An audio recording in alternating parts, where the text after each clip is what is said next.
Good evening, ladies and gentlemen, and welcome to the sixth round of Simsport Racing Assetto Corsa Competizione Season 3 GT3.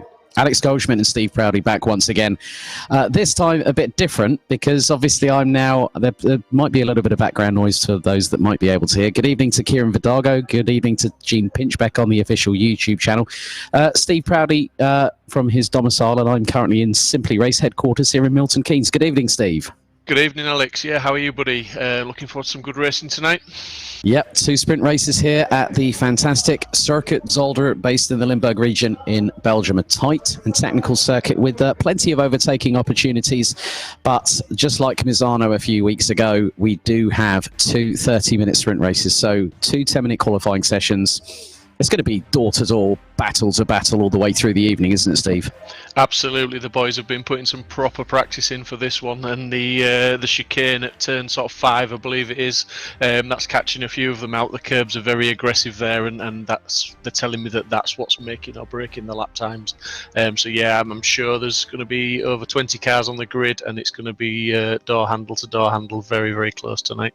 Looks like the Audis are very strong here as well, considering Team WRT are based out of Belgium. So the Audi R8 LMS Evo clearly showing the pace around here, around this fantastic circuit, which has hosted the original Belgian Grand Prix between 75 and 85. René Arnoux holds the race lap record back in the Ferrari 126 C4 back in 1984. But also, under the current iteration, it's a 2.492 mile circuit, 4.011 kilometers, with Sebastian Bourdais, when he was racing with Newman Haas back in 2007, also had the opportunity of breaking the lap record. And also, the late François Sévère also held the lap record when it had the iteration between 63 and 74 back in 1973. So let's have a look at the points coming into this round. So as you can see, after 5 rounds, Archie Clifford Roberts leads the way with 252 points, ahead of James Hartnell, who won last time out after a fantastic encounter at Monza. He's only 26 points behind. Chris Crossman from EBM Racing, or BD Racing, is in 3rd with 210. Aaron Walker, Stephen Haley, from the 2 Hitotsuya Audis, looking very strong still. Regan Mitchell, Lukasz Kakos, Dave Hedges, Kevin Critchley and Dean Riley round out the top 10 positions. And it's looking very interesting at the top, isn't it, Steve? Yeah, it is. It's still all to play for. With we're only at round 6 tonight, so there's plenty of points to be had. 50 points possible tonight for if you win both races, obviously, and a couple of points for fastest laps. But let's not discount those Porsches. You know, they've got a good chance of winning as well tonight. Yeah, so you can see that everyone all the way down to Chris Bowman in the Mercedes AMG under the Mirage Motorsports, but running the Ram Racing livery, that's 32 drivers this season so far over the first 5 rounds. We're now into the second half of the season, have all scored points.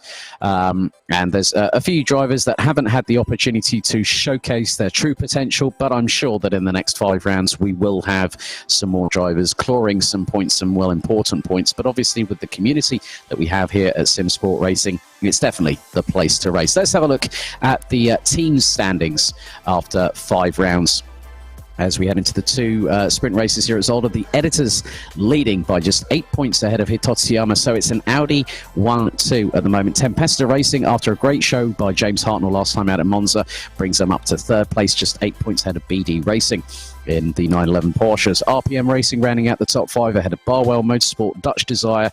Obviously, that's Mark Neutling's team, judging by the team name there. Fordzilla, obviously, they are running in 8th place ahead of Santaloc Racing, and Bentley Team M Sport rounding out the top 10. But it's still pretty close when you look at it, Steve, that any one of the top 4 could strike here at Zolder and take the points advantage going into the next round. Yeah, I mean, Aaron Walker and Steve Haley in the Hitotsuya Audis will, they'll have an eye on that 1st place for the team, up against Dave Hedges and Archie Clifford Roberts there for 1st place. It's all the way down to 25th in the team standings, which is rounded off again by Mirage Motorsports with the Mercedes AMG GT3, have all scored points this season. So good to see that. Obviously, we had some good performances from the last Jaguar Racing team in 19th with Pixley and Parker showing a bit more credence than the Jaguar XKR GT3s, which were run by Emil Frey Jaguar Racing as a non-supported works entry in real life. So still more opportunities for people to score points. But it's a good track here at Zolder before we go on to the hot lap very shortly. Yeah, it's a very technical track. Like, as you were saying, it's very difficult to get the run on anybody to make that pass. So we are in for some close racing, as we saw with the GT4s the other evening. I think it'll be much the same, just a little bit quicker tonight. Indeed. So without further ado, let's head on a hot lap here at Circuit Zolder.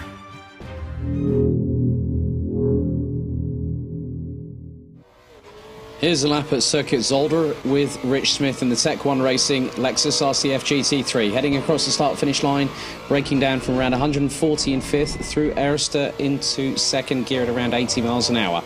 Now into a complex of right-handers, first starting off with Sterrenbach Bocht, third gear 78 on the apex, now going through Canal Bocht, increasing the speed up to fourth gear, exiting the corner around 120 miles an hour before braking for Lucien Bianchi Bocht, taking it third gear around 100 miles an hour. Now up to the short blast towards the Kleine Chicane, braking from fifth gear at around about 145 on the speedo, through into the left and into the right at around second, 75 miles an hour. Up through Sacrament Schelling, down the dip into Butte, before you head towards the Villeneuve chicane. Now this time it's a right-left chicane. First gear, around about 55 miles an hour through the double apex, and then into the right-hander at Terlabenbocht. Just a few more corners to go as we power up through the gears. Into fifth at around 135 before braking down for Boulderbergbocht. Down again to the slowest part on the circuit, around 45 miles an hour in first gear. Heading through Jochenprintbocht, and now through to the last chicane, which will be known as Jackie Ixbocht. Down into first gear, once again around 50 on the apex, powering through the corners up to second. Up to third, and then crossing the start-finish line to complete a lap here at Zolder.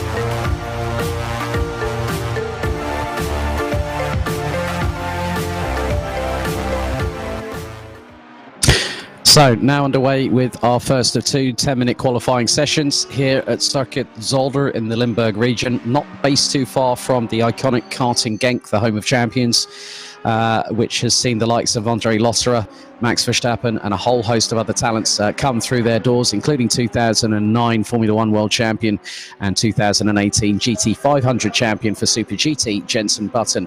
But at the moment, drivers now getting on their outlaps here. And Steve, obviously we were talking about turn 5, which is the Kleine Chicane before they go up through the Sacrament Schelling and down the dip into Butte. It's a very quick elevation change, isn't it, for the drivers here at Zolder?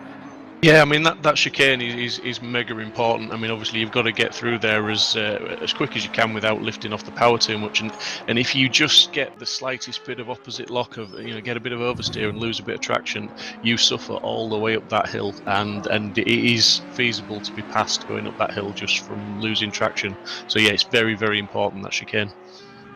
So we're waiting for the first benchmarks to come in. There will be a 30-minute flat-out sprint over both races this evening.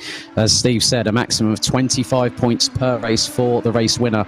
And it will be a case of seeing whether Archie Clifford-Roberts, who just goes in and puts in a 1 minute 27.408, James Hartnell. Oh, now there was a bit of a tussle there, and that was through Lukas Kakos, who rejoined the circuit, and then Dave Hedges having a massive off in qualifying. That's not really helped Dave Hedges' chances of a potential top 10 finish, but 6.5 minutes to go. You know, when these drivers are pushing under 90 seconds per lap, Steve, there's still an opportunity to get back into the fray. There is. I mean, it's a double-edged sword. It's a shorter circuit than some of the other ones, and with sort of 23 cars on track, it could be a little bit harder to find some clean air, as it were. And obviously, Dave's probably going to come back to the pits now, and he'll have to do an outlap again. And so yeah, it wasn't great, but I'm sure Dave will get it done. Right, we've got another replay coming through the Kleine Chicane as that's caused absolute mayhem just behind, and that's the just seeing the number 12 there, and that was of Chris Bowman having massive front end damage as a result of what happened between Hedges and. I think part of the problem there is you've got a blind right-hander, and it's there's a change in gradient as well, so there's a potential losing traction. And once you're committed into that blind corner, you're committed, and if somebody's in the middle of the track, there's not a lot you can do about it. No, so obviously that'll be an escape, which they can do during qualifying. But at the moment, Archie Clifford Roberts leading Stephen Haley by 51 thousandths of a second. Then it's a further nigh on 4/10 back to Aaron Walker. Here's Rich Smith that we went on the hot lap with a little bit earlier on in the broadcast. The Lexus RCF GT3 currently running in P8, 1.5 seconds off of the pace. So yeah, I think the Audis have been looking strong in practice, and it is an Audi 1, 2, 3 at the moment, with Clifford Roberts leading Haley and Walker, all covered by just under 4.5 tenths of a second in the after the first half of this 10-minute qualifying session. Yeah, and Rich just giving us a good demonstration of how to take the chicane there. It was nice, smooth, pretty straight line. Didn't have to, correct the steering at all. And he was on the power and up the hill and away. That was a really good line from Chris, who's a driver on the move. He's a new driver with us this season, and he's showing improvements every race, which is great to see. Yeah, so James Hartnell is the only prancing horse between the four rings of Audi in the top 5 at the moment, currently 4th, 0.639 seconds off of the pace shown by Archie Clifford Roberts, as these two are battling away over the top spot in the leaderboard by just 26 points. Obviously, Archie Clifford Roberts decided not to take part last time out at Monza, but it has provided a closer dynamic to the championship after the first half of the season, and now the real hard work begins. Lukasz Karkos currently rounding out the he hasn't even set a competitive lap time yet, obviously with the incident earlier on with Dave Hedges, which then caught out a couple of other drivers, as you said, Steve, with how tight this circuit is, because there's not that really many opportunities to overtake, but if you can make it work, it can be to your advantage or otherwise to your detriment. Yeah, I mean, you've got to be aggressive, but in a measured quantity, so to speak. You've got to pick your moments, you've got to work your moves, and especially in these GT3 cars, the slightest correction here and there, you can lose so much time and potentially end up in an incident. I'm looking down the leaderboard now. I'm seeing Dave Hedges obviously still got to put a lap in after that incident. I'm expecting to see him climb up the board. I think the Porsches will, Chris Crossman, he's got some shiny new Fanatec V3s after his incident at Monza with the pedals, so I'm hoping to see him go a bit better this evening. Just looking for Regan Mitchell on the board, can't see him at the moment. He's currently P4 on a 1 minute 27.909, just over 8 tenths off of Archie Clifford Roberts, so he's now made it 3 different brands in the top 5, which is rounded out by James Hartnell as Chris Crossman. Yeah, that was, I think, one of the most dramatic moments we've had all season, that he had a pedal failure, and then all of a sudden, I think, wasn't it Chris Pinchbeck that ended up going the other side of him and smacking into the barriers big time? Yeah, he collected Aaron Walker as well. It was a very unfortunate incident with that, and we sussed out what had happened. Chris had an issue with his pedals, and in ACC on the sim, you can set the amount of cars that you can see around you just to maybe ease up on the strain on your graphics card, and Chris had it set low, so I don't think he saw Chris Crossman till the last minute. Caused the problem.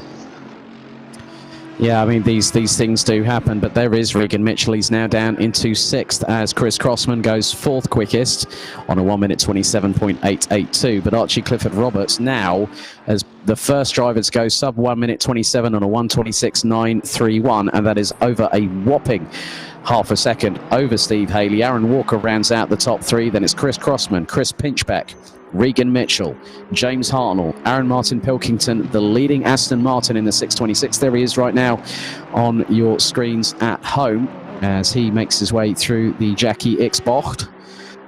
And this is the funny thing, these pronunciations, they're trying to catch me out again, Steve, and I'm not going to let that fly at all. Are we talking track corner pronunciations now, or is it some of the names? Because to be honest with you, Alex, I struggle with both of them sometimes. Some of these new drivers that are joining us, and the corner names, I've literally printed my track map off and I've numbered the corners because that's how I roll. That's fine.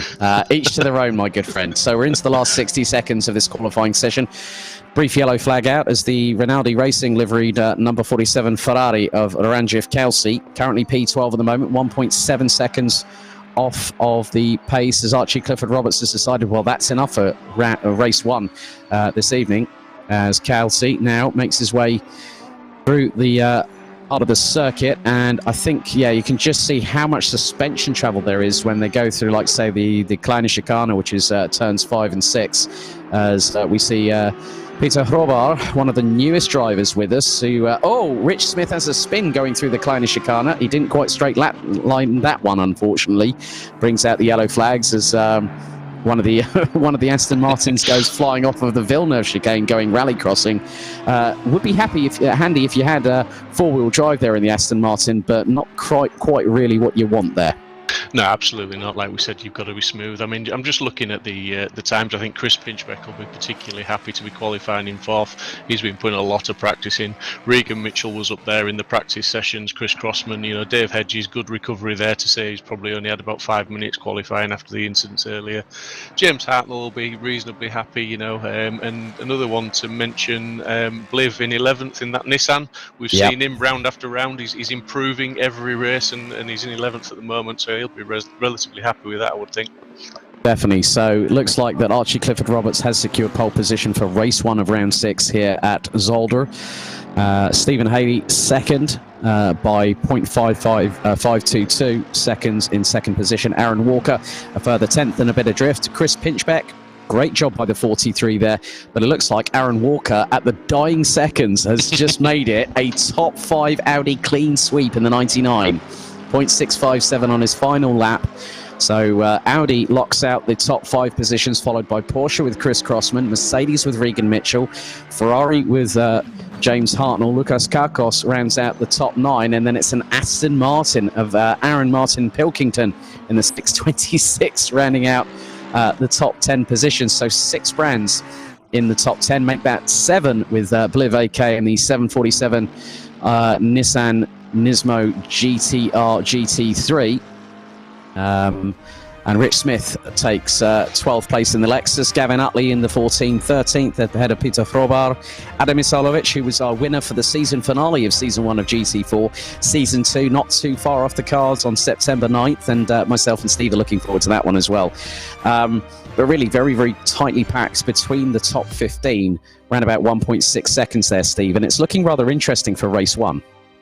It's looking very interesting because obviously, as we've said, very difficult track to overtake on. So that first lap, jostling for position, getting alongside in some of the braking zones, trying to make up as many positions as you can.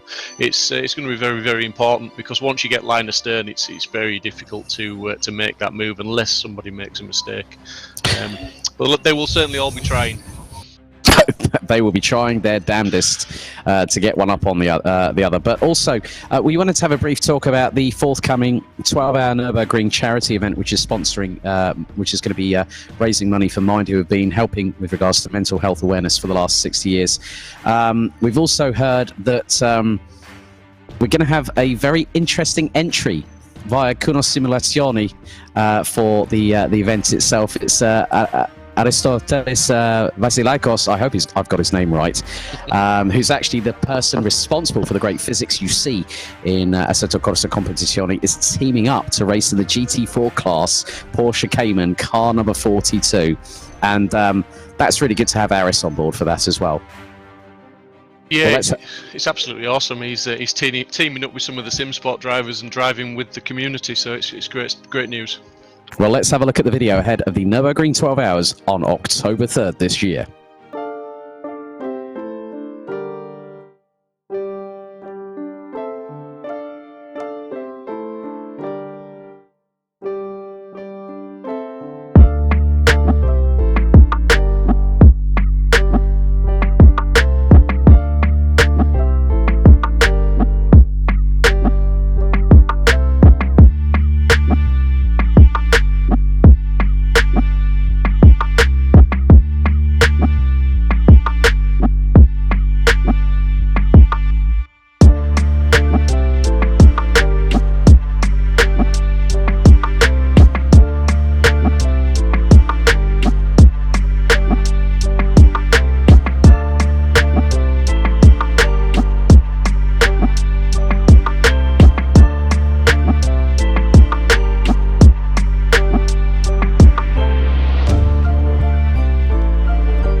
So, Steve, I hear some great news coming out of the 12 Hours of Nurburgring. Give us an update on the entries and how much money's been raised so far.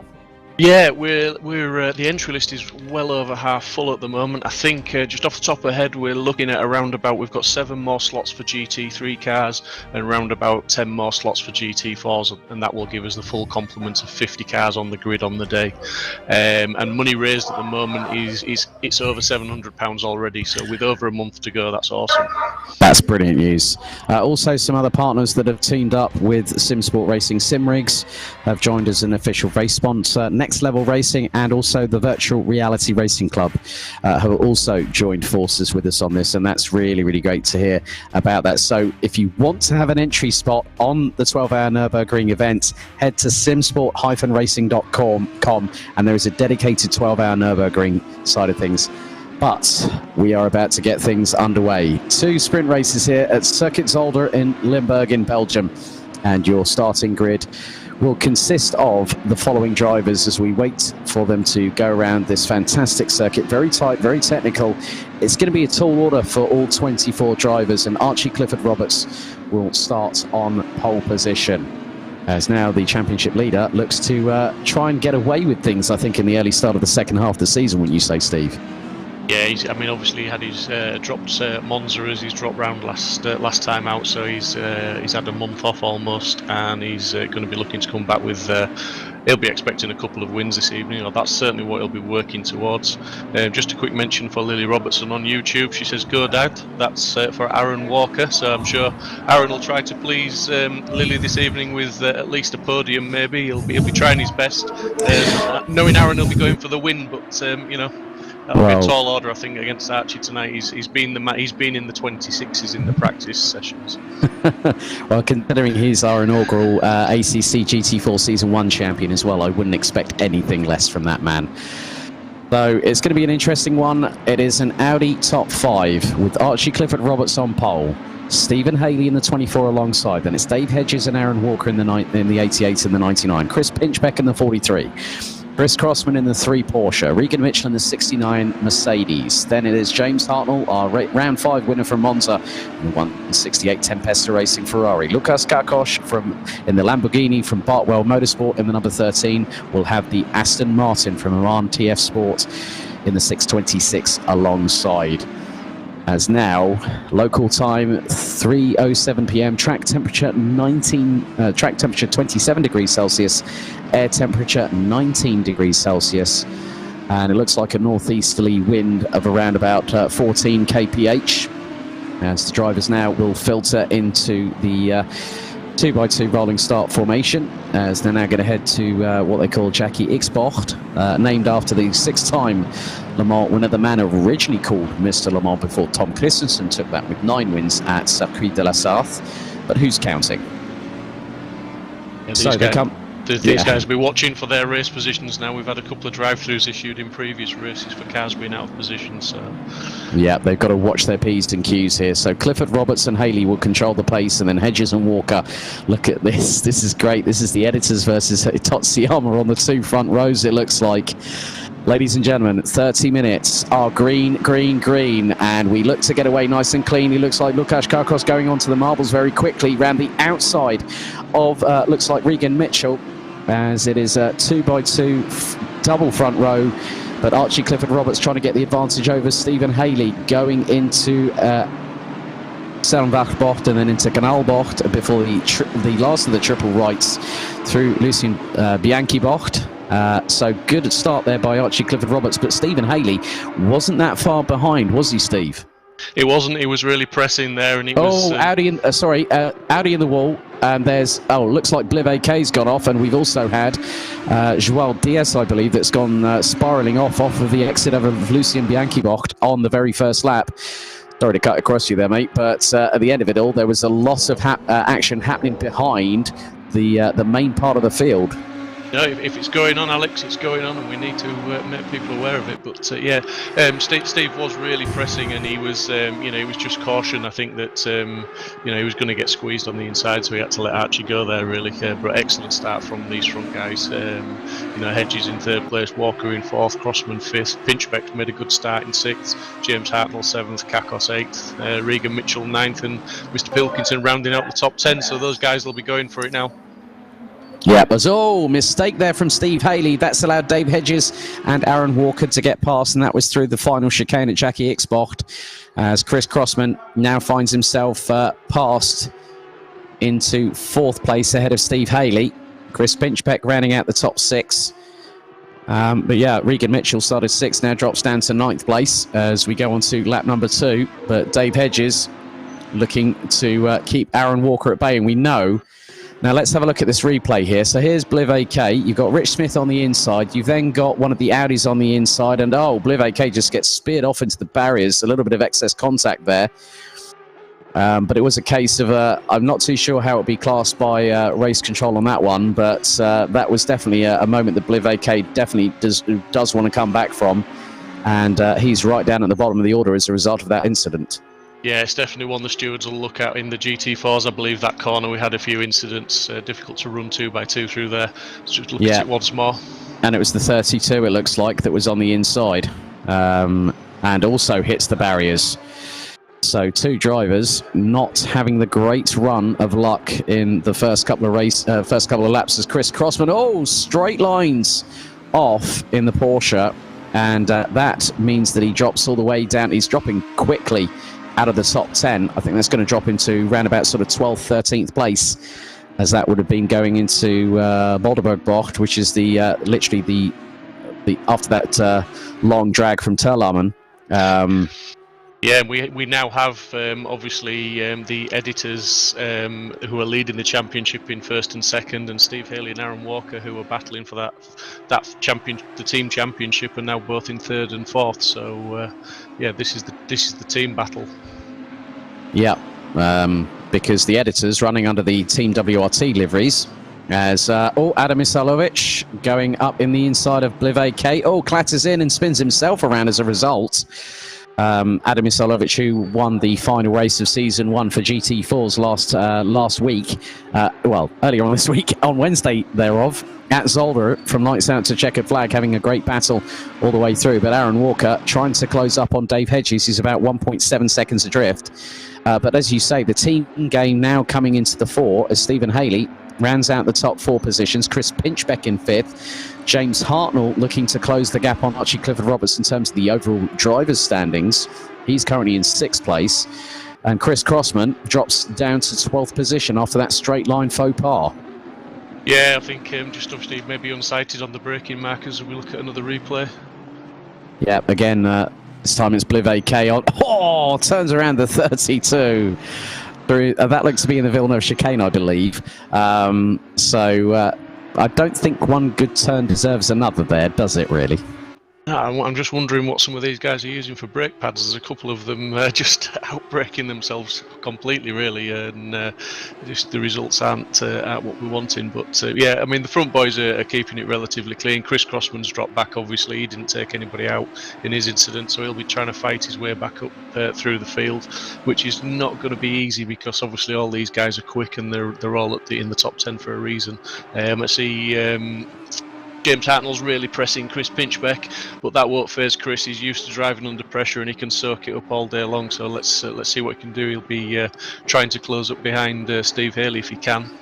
Yeah, well, Dave Hedges currently in 2nd position as we go on board with Chris Pinchbeck running in the Belgian Audi Club Team WRT colours. The white, black and bright fluorescent green. Very nice livery on that Audi, I must admit. He's being hustled, as you say, by James Hartnell, who in the Tempesta Ferrari in the 168, not too far behind as they're coming towards the far part of the circuit through Terlamen down to Boltberg, and then they'll go through the slight left-right kink chicane through Jochen-Rindt-Bocht before they go to the final chicane named after Jackie X. And you could just see how powerful these Audis are around here. You know, far cry from what we saw at Monza a few weeks ago. Yeah, and I mean, let's not forget James Hartnell. He's coming off the back of a win at Monza, and there's nothing like a race win to give you a bit more ambition and determination. And he's certainly got some talent, so he'll be really chasing Chris to try and capitalise on some points tonight. Yeah, you can see the team strategy sort of starting to work as Aaron Walker lets Steve Haley get past there for position, and that's up to third goes the number 24, but goes a bit wide. And up the inside goes Aaron Walker to retake third place. Oh, don't hit your teammate, whatever you do. Oh, my goodness me. Yeah, that was just a little bit unlucky, as you said. I think that was just team orders. Obviously, Steve was maybe just showing a bit more pace, so Aaron was doing the team thing and letting him through, but then that maybe just got... Oh, as we see Chris putting Aaron under pressure now, I believe. Oh, and then James Hartnell getting close to the party as well. So it's all concertina and going through Sacramentelling, down the dip into Buta before the right left at the Villeneuve chicane.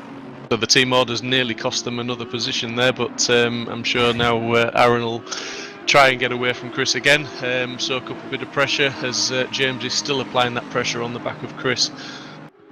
Yeah, looks like the Lamborghini of Lukas Kakos definitely getting well and truly stuck in. Regan Mitchell looks to be on the comeback trail. Aaron Martin Pilkington now up into ninth ahead of the Bentley of Gavin Utley.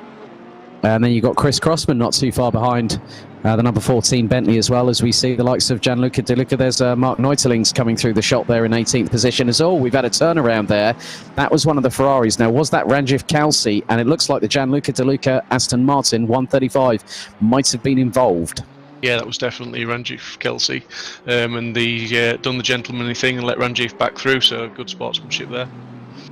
Yeah, so it looks like we've got two drivers in the pits, and it was Robar in the 32 that had those comings together earlier on. Looks like Rich Smith in the 76 Lexus also out of proceedings, as looks like Dean Riley has just got past the car guy 86 Ferrari of Jeffrey Wolf in the 86. So good move there by Dean Riley.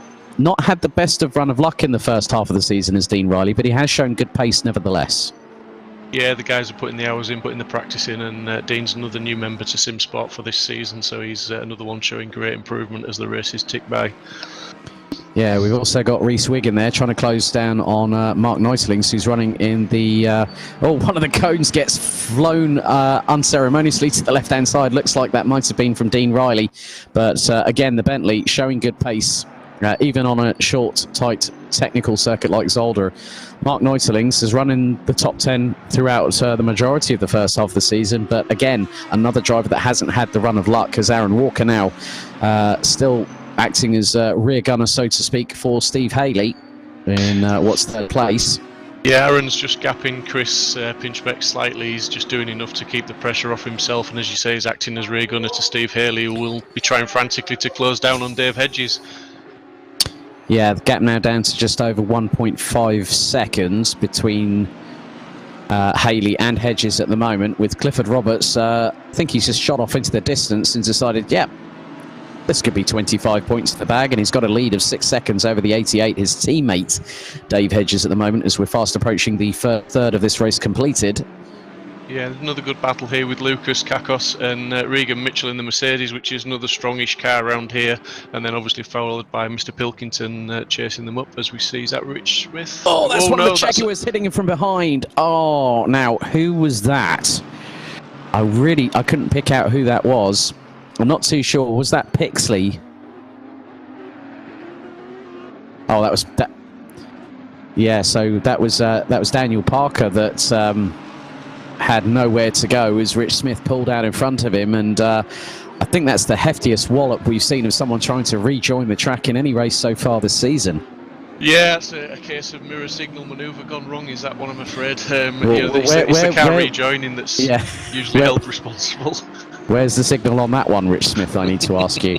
I'm sure that the stewards will definitely be looking at that one after the race, but 19 minutes and 40 seconds still to go. Yellow flags out again ever so briefly here at Zolder, as Regan Mitchell looking to close up on Lukas Kakos. The gap just around about 0.4 of a second as they cross the line. Looks to be truncated slightly, not quite, but despite that, Aaron Martin Pilkington, I must be honest here, Steve, is really doing quite well to keep in front of them, as there's going to be more dramas here. Oh, now that's the number 2 of Dean Riley.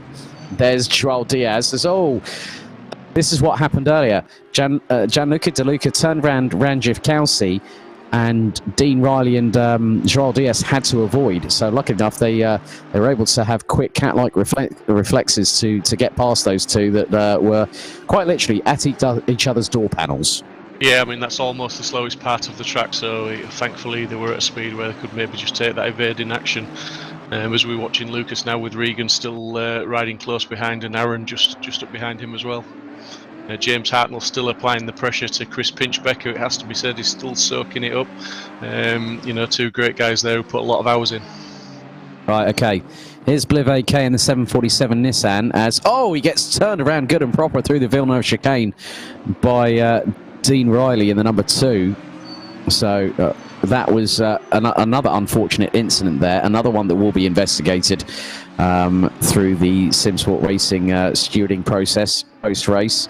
But still, like you say, at the top, James Hartnell has got the motivation to really push on and try and get some good laps in. And when you think about it, he's been running in a 1 minute 28.533. I mean, Archie Clifford Roberts is just absolutely screaming away with this. He's like the Cheshire Cat that's got the cream, lead of 7.2 seconds.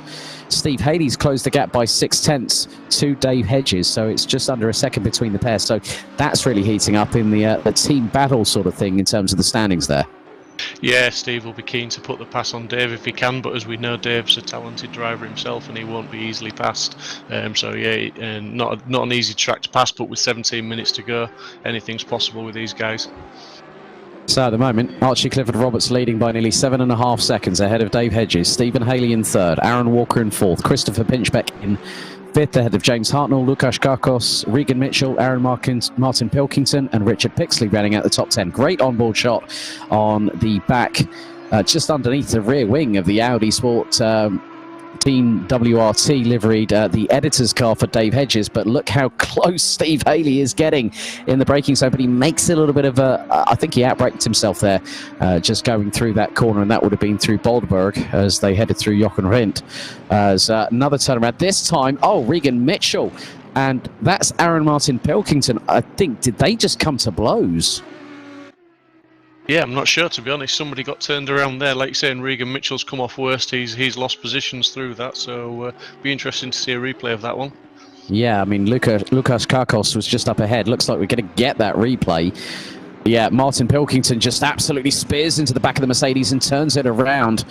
But nice control there by Regan Mitchell to keep ahead of Aaron Martin Pilkington after that. So Aaron did the sporting thing and let Regan pass because he knew, well, I've done a bit of a mistake there. Sorry, buddy. I'll let you go ahead. And that's the right way to do it. Yeah, we're all here for fun, and you've got to punish people if they're going to ram somebody like that, although it was accidental. Give the position back. Okay, here's Gavin Utley and Chris Crossman. Now Gavin Utley started losing control before even there was that was the slightest glance on the back of that Bentley from the Porsche. But Gavin Utley, I think, had already lost control before Chris had actually tagged him there. Yeah, it'd be interesting to watch the replay on that one, because obviously if he's lost control and started to slide, then he will have started to slow down, which will have caught Chris Crossman out, and he had probably nowhere to go on that one. So yeah, as we can see, Dave Hedges and Steve Haley now really going for it. Okay, Mark Neuting's closing on Jeffrey Wolf this time. Reese Wiggin, tanks the back of the 666 Bentley, and that's through the Villeneuve chicane, and then gets a dose of his own medicine. I think that was Ranjiv Kalsi in the 47 Ferrari there. So Neutings gets a tag from Kalsi, who then gets a tag from behind in the same spot at the Villeneuve chicane. By it's just like one good turn again does not deserve another, and 3 drivers compromised themselves by having a bit of argy-bargy there, unintentional I might add, as we're now halfway through this first of 2 30-minute sprint races here at Zolder, with Dave Hedges increasingly coming under pressure from Stephen Haley there. Yeah, and running wide like that will not help Dave Hedges. When you run onto that sand there on the left-hand side as you come out that corner, it really saps the speed out of the car as Dave really attacks those curves again, trying to keep the run up the hill. But you can see Steve's just letting him know he's there. He's pressuring him and trying to intimidate him a little bit, and he's as close as he's ever been. Yeah, and he's got those LED headlights ablaze on the front of that Audi R8. So it's sort of like the Cole Trickle sort of remember me from Days of Thunder sort of moment as we go on board with Steve Haley. And that's how close he's getting. This is actually on the front valance of the car, the front splitter of the car. Some great angles here, courtesy of Mike Yao from Simply Race. A fantastic job that Simply Race have done throughout this season. Blue flags being waved, so there will be a back marker up ahead. As now the battle for second quite clearly on, as the back marker could possibly get in the way. That could be Bess in the 100. Both drivers get past as they power down the start-finish straight into Ayrster. I think when Steve Haley watches this replay, he'll say, well, I could have got a bit closer than that, Alex. I wasn't quite up against his back bumper, but he's certainly trying. Well, he's getting his world's worth of screen time at the moment, isn't he? Being in third place. But look at this camera angle is just absolutely captivating because you can see all the different lines that both drivers are taking through into Canal and then through into Lucien Bianchi. And just how planted these Audis are. These cars are absolutely running away with it at the moment. And Archie Clifford Roberts' lead over Dave Hedges is now 9.6 seconds as he's having to battle tooth and nail with Stephen Haley as they've just gone through the Kleine Chicane, through Sacrament Schelling, down into Buta, now the right left at Villeneuve before the right at Terlamen. Just sense that Steve Haley is just not trying to make mistakes. And he's waiting for Dave Hedges to have a bit of a moment, but Hedges not giving any quarter whatsoever. This is flat-out racing in GT3s at its finest here at Simsport Racing.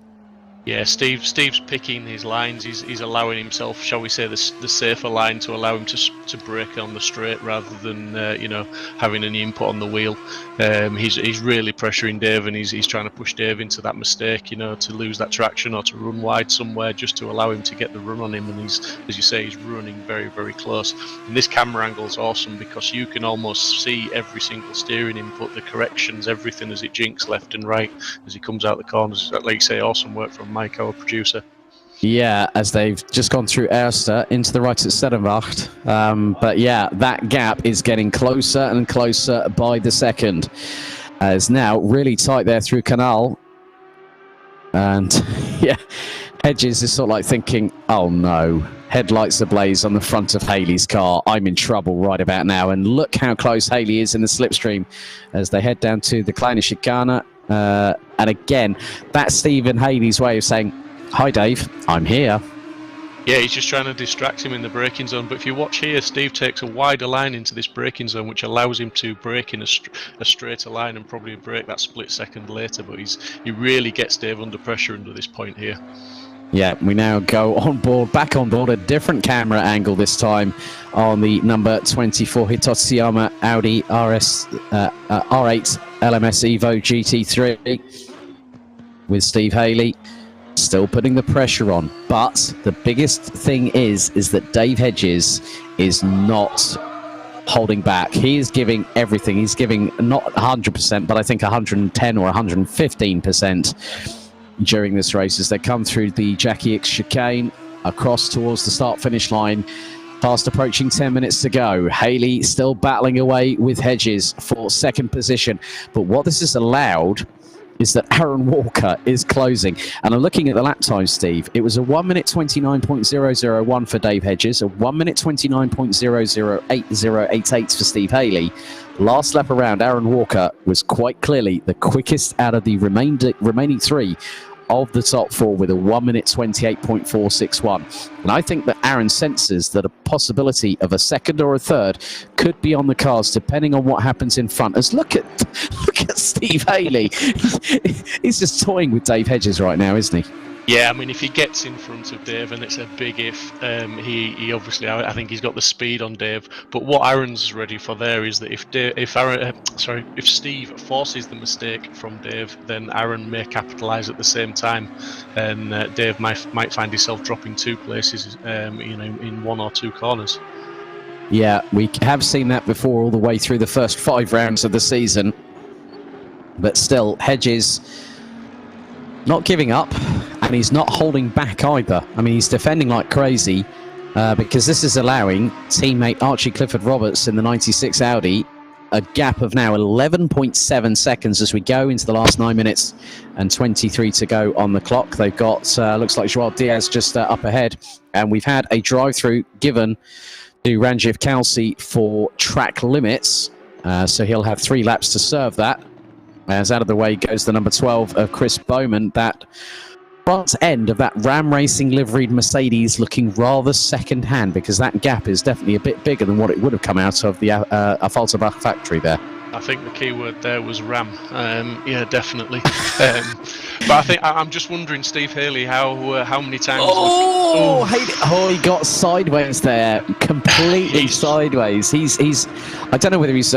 If he's cooked those tyres too early, Aaron Walker will now probably be saying to him, "Dave, you're holding me up." No, mate, that boy's trying. He's trying. He hasn't cooked his tyres. I will put some money on. I'm not saying he's going to get past Dave, but he will be back up behind him and pressuring. He's the man. But I was going to say, I wonder how many times he's cursed himself during this race for letting Dave past with that early mistake at the beginning of the race, because obviously, you know, he's definitely got the pace and he could have been in a very safe second, and who knows, he could have been chasing Archie down. Yeah, well, no one's going to chase Archie down with the gap he's got now with just over 8 minutes remaining. And we go on board inside the front windscreen with Stephen Haley, and you can see Aaron Walker just behind in the rearview mirror, closing up under the braking. And Aaron's flashing those lights. I think he's trying to let Steve know that, look, come on, buddy, I think I actually might be a bit quicker than you now. You've had your chance, let me have a go. I was going to say, I might hear Rob Smedley saying, Steve, Aaron is faster than you. Imagine if that happened. Wouldn't that be one for the books? The trouble is, these guys don't have team managers. They sort it out between themselves. So, I think it's party mode, as Mercedes would say. Yeah, but that's during qualifying, not during a race situation.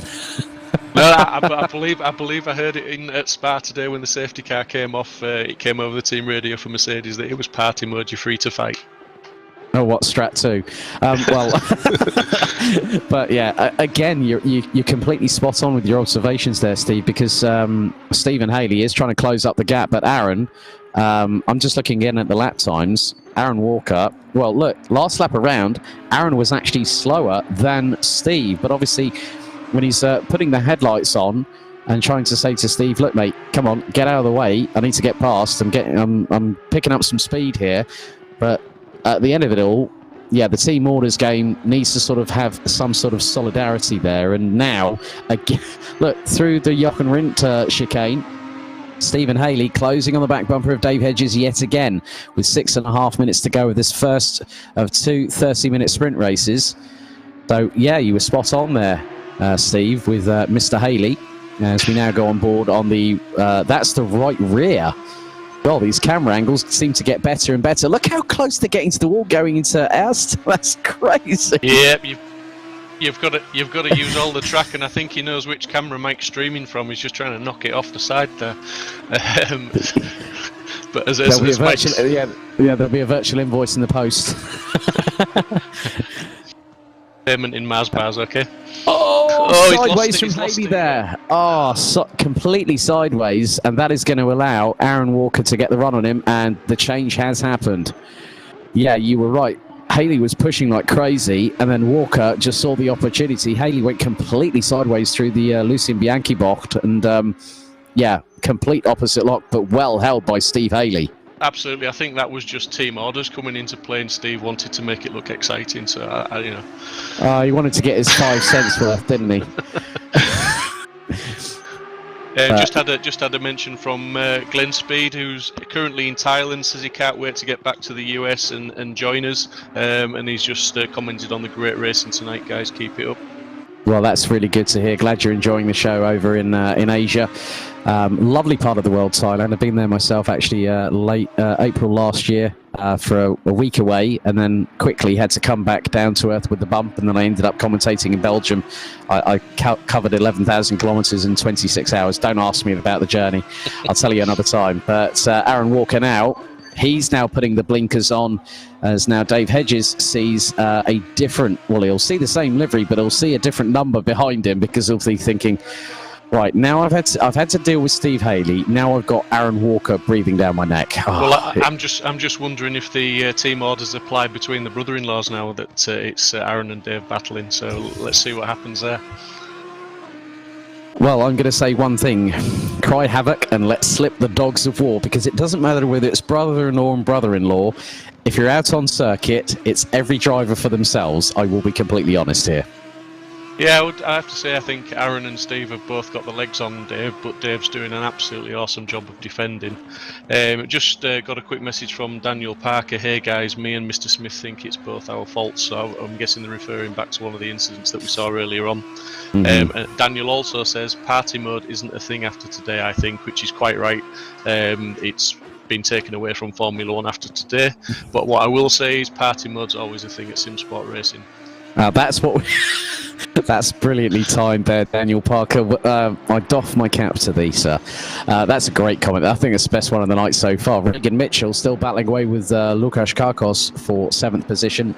And these two have been battling all the way through the race so far, as we're fast approaching the last 3 or so minutes before we find out who wins, as Archie Clifford Roberts is now on lap number 19, and his advantage over Dave Hedges is now further extended to 13.6 seconds, and it's just climbing. I mean, I'm having a look at the lap times.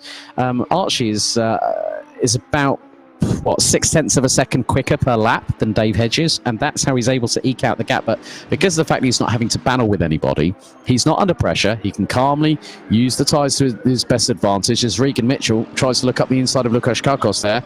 Nearly got the move done, did the 69 Mercedes, as the Lamborghini really coming under the kibosh now. Regan Mitchell looking towards the inside yet again, but Karkos shuts the door. Nicely done there by the number 13 Lamborghini. Yeah, Regan's done a fantastic job, considering he had that spin a few laps ago to get back on the tail end of Lucas, and he's dropped Mr. Pilkington off so he can concentrate on that battle. Yeah, by about 4.3 seconds at the moment as things stand, as on the top left corner of your screens at home, Mark Neutling's keeping Gianluca De Luca at bay in the 135 R Motorsport Aston Martin. But yeah, it's getting very, very close between Karkos and Mitchell in the battle for 7th position. I think this one will go... Oh, now that was a bit of a run wide there from Regan Mitchell. That lost him a little bit of time there, but he kept the throttle fully planted there, didn't he? He did, absolutely, yeah. Full commitment and full control, really. He's, like I say, he's doing an awesome job, and as we've seen in other races with Regan, he never gives up, and he's got the speed. He just needs to apply the pass when he can, if Lucas it gives him the opportunity. Yeah, I've just seen that the gap has slightly dissipated between Archie Clifford Roberts and Dave Hedges. It was about 13.3 seconds, as we're now on to lap number 19 of this race. So I think probably the next time around, as Steve Haley is in the pits. That's a bit of a big development there, isn't it? That's possibly for track limits, isn't it? No, that looks like that's not a drive-through, I don't think. Interestingly, I'm wondering if he's gone off at the chicane and had a lot of damage and had to retire back to the pits. Be interesting to see, but yeah, I don't think that'd be a drive-through, because I didn't see anything pop up. Yeah, I think he's maybe had an off and parked it. Too much damage, maybe. Oh, Regan Mitchell goes off at the chicane there and goes sideways, as Łukasz Karkos now will take 6th position, but yeah, Regan Mitchell, that was lucky for Regan, wasn't it? That chicane does not take any prisoners, and Regan obviously knew he'd missed the braking point, so he tried to do the sensible thing and straight line it, but got caught in the sand. Did really well to control that and not hit the wall. Yeah, looks like Dean Riley is also pitted in 21st position, along with Robar, Smith and Parker. So Steve Haley will finish a little bit further down the order here at Zolder. And final lap it is for the leader, Archie Clifford Roberts in the 96 Audi. And there he is. He's definitely done a fantastic job, decided to give Monza a miss and came firing back with all cylinders of that Audi R8 LMS GT3 Evo. So he's now on the 21st and final lap. He's just gone through the Kleine Chicane for the final time through Sacrament Schelling, down the hill into Buta, and then into the Villeneuve chicane before heading into Terlamen, which is actually what the circuit used to be called, Circuit Terlamen, before it changed to Circuit Zolder, as Ranjiv Kelsey again gets another drive-through for track limits. Second one of the evening for Ranjiv Kelsey. So time has now hit 0. I've just had a message from Steve Haley. He's run out of fuel, so he's out of fuel. He's had to retire. So that's a schoolboy error for Mr. Haley there. I think he needs a new calculator, but we'll sort that out. I think he needs a new fuel flow meter as well, by the sounds of things. As now, round the final corner comes Archie Clifford Roberts, and now takes a maximum 25-point score here at Zolder to win the first of 2 races here this evening in Belgium, as Aaron Walker is going to be finishing just behind Dave Hedges as one of the Audis just gets out of the way. That might have been best in the 100. As now, great run by Dave Hedges, keeps Aaron Walker at bay by just over 0.4 of a second. Chris Pinchbeck, awesome, and what a drive from Chris Pinchbeck. Let's be honest here, Steve. 4th place. It's an Audi top 4 lockout. James Hartnell will cross the line in 5th ahead of Lukas Kakos. So 4 Audis followed by a Ferrari, a Lamborghini. They'll then have Regan Mitchell crossing the line very, very shortly.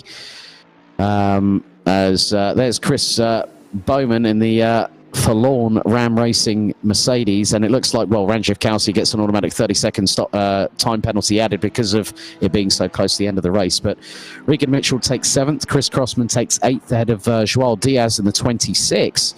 Now, that's something we didn't really talk about much in the race, ahead of Gavin Utley in the 14. Richard Pixley in the number 7 Jaguar takes 11th ahead of Jeffrey Wolf. Aaron Martin Pilkington, I'm just wondering where he will finish up. Looks like it's going to be 14th place, possibly, as Adam Isolovic takes 13th in the 111 Ferrari. Reese Wiggin in 18th, Ranjiv Kalsi 19th. Bez in the number 100 Audi will take 22nd.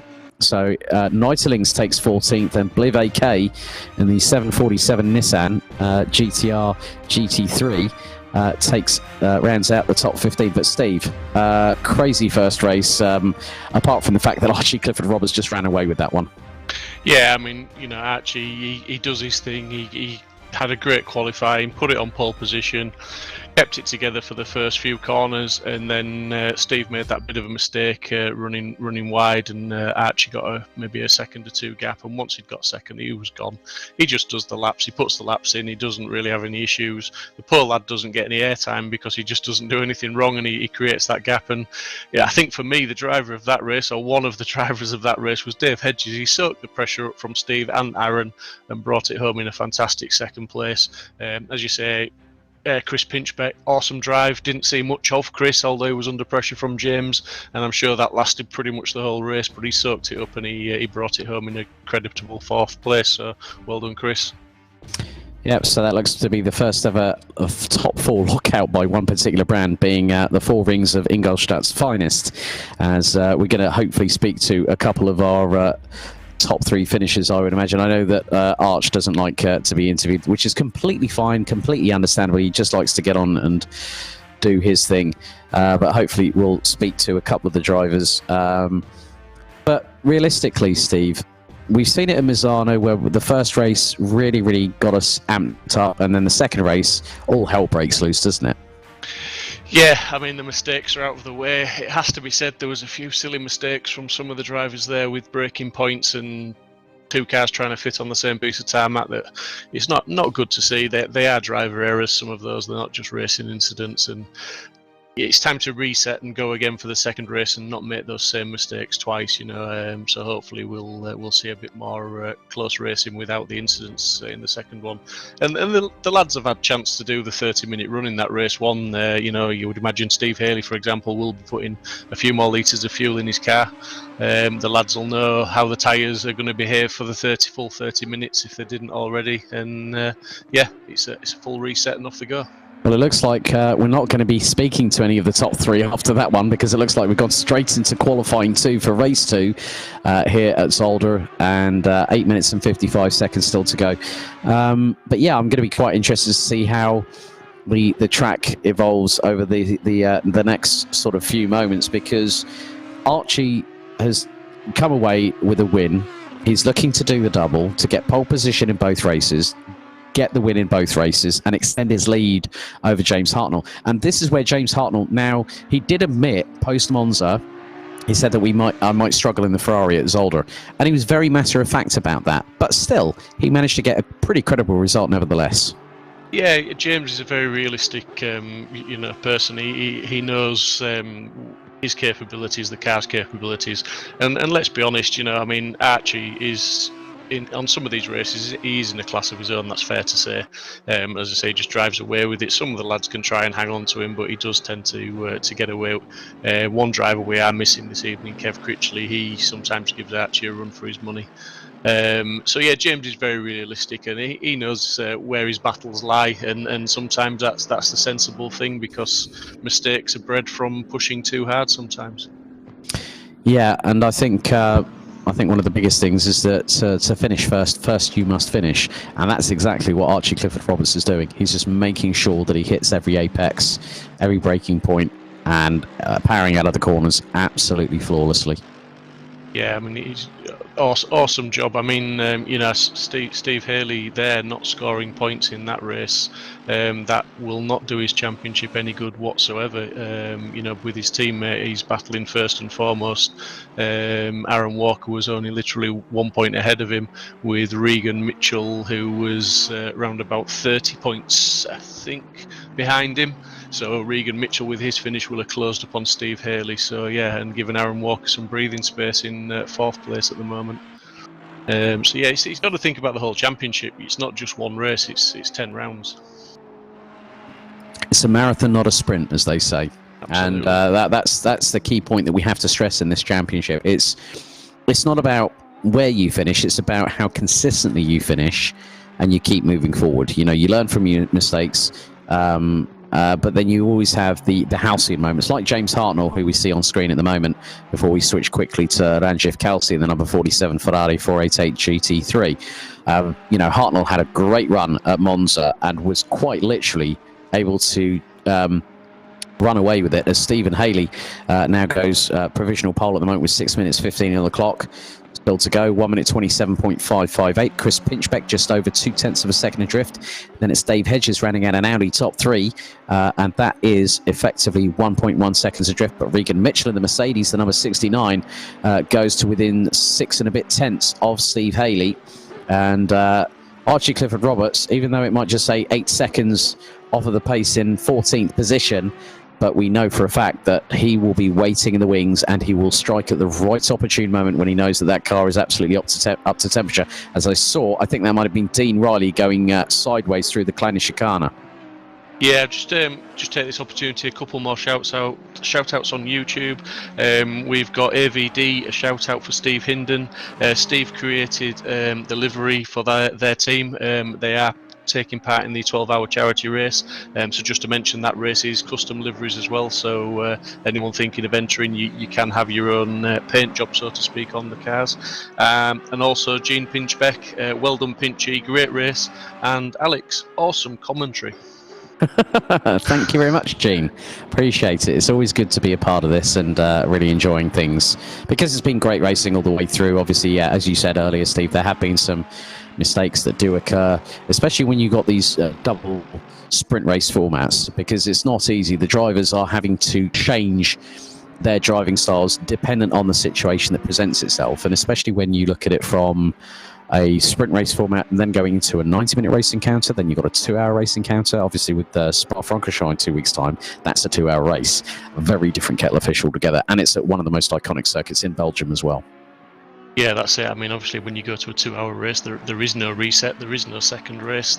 That is your one shot, and you've got to maybe just start with a little bit more caution. Although I say that tongue in cheek, because I know most of the lads do set off like it's a sprint race. But yeah, you do tend to find the lads settle into a bit more of a rhythm, and obviously we'll have a pit stop there, or at least one pit stop. Take as many as they want, but there'll be at least one pit stop each. So that throws a little bit of strategy into it. But yeah, it's good. When we set this season up, we made that decision to have a few different length races in there, just to throw a curveball, as it were, and just challenge the strategists amongst the drivers. Well, it's a lot. It's effectively quite interesting at the top of the timesheets now, because Aaron Walker is within 60 thousandths of a second off of Archie Clifford-Roberts. So the 96 might not have all his own way in qualifying, but we've seen that before, where Clifford-Roberts has just put one in, gone straight to the top of the timesheets, and then someone's responded. Clifford Roberts has then responded and gone even quicker. And we found that in qualifying one, didn't we? Yeah, I mean, as we said, it's difficult to sometimes it's difficult to get the space on a shorter track like this, and when you've only got 10 minutes to do it, you know, the response has got to be immediate, and these lads are up for the challenge, and they're doing it. So there's Peter Robart in the Team Land Motorsport Audi Sport Audi R8 in the number 32, currently running out the top 25. Now, obviously, he is one of the newest drivers to join us. He was what we had an interesting message via the GT3 chat where he said, I don't know if I'm going to make it on time. There's a flooded road up ahead and I'm in my car. But nevertheless, he still managed to make it. So good on Peter for being able to join us here for both races at Zolder. And he's been through the wars as well this evening. Yeah, I mean, it's all part of community racing. You get involved in these incidents. They all learn from the incidents, whoever's fault it was. We have the stewarding process. We do hand out penalties. The penalties are generally taken in good faith, and then they take them, they bounce back, and they learn from the mistakes, and that's what it's all about. So at the moment, well, Stephen Haley has gone quicker than Archie Clifford Roberts by exactly 60 thousandths of a second. A 1 minute 27.192. I did say that Archie Clifford Roberts might not have it all his own way in this session, as we've got 1 minute and 45 on the clock still to go. It's really funny though, because the top three Audis, it's 60 thousandths between Haley and Clifford Roberts, then it's 60 thousandths between Clifford Roberts and Walker. I mean, how metronomic is that?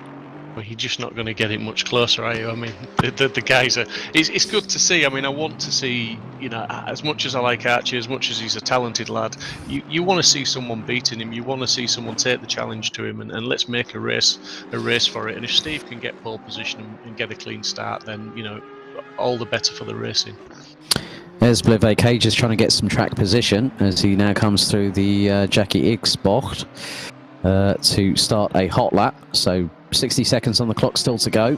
Some drivers being able now, if they cross the line before the time expires and the checkered flag flies, then they will get an additional lap in, as there was I think there was an editor's car on the left-hand side of the start-finish straight there, just going through shot as we were on board with Bliv AK in the Sol Nissan GTR GT3, as he's now going through the first triple right-hander. So you got now into Lucien Bianchi corner, and then the short run down, a little adjustment there, up to fifth gear, and he's getting close to around about 235 kilometers now before he brakes for the Kleine Chicane, up the dip through Sacrament Schelling, as that looks to be possibly Dean Riley on the right-hand side that had an off in quali.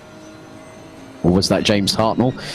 Not too sure. Well, James Hartnell has quickly jumped into the pits, so that might have been him. So he's all the way down in 10th position, and on a 1 minute 28.377, as the checkered flag now is out for qualifying. That is it. 10 minutes are over and done with. Some drivers now getting towards the final part of the circuit, as is Bliv AK now in the Nissan, as he's got one of the MF5 Jaguars just up ahead. Let's just see how he gets on. Will he improve? Because he's currently 10th at the moment in the Nissan. 1.131 seconds off of pole position. Let's see if he improves.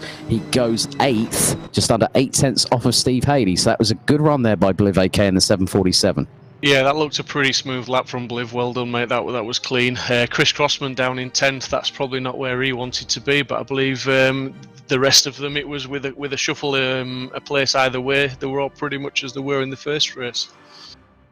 Yeah, so not that long until we get our second and final race underway here for effectively what's been a fantastic round 6 here at Zolder. But we're going to go to a brief break, and we'll take a brief look ahead to what's in store at Spa-Francorchamps on the 13th of September.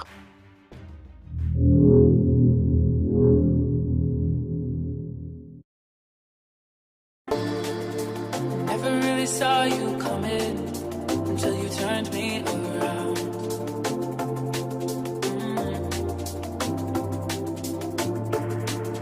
Used to think I was nothing, but look at this love we found.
Well, it looks very interesting, doesn't it, at Spa-Francorchamps in just a couple of weeks' time, wouldn't you agree, Steve?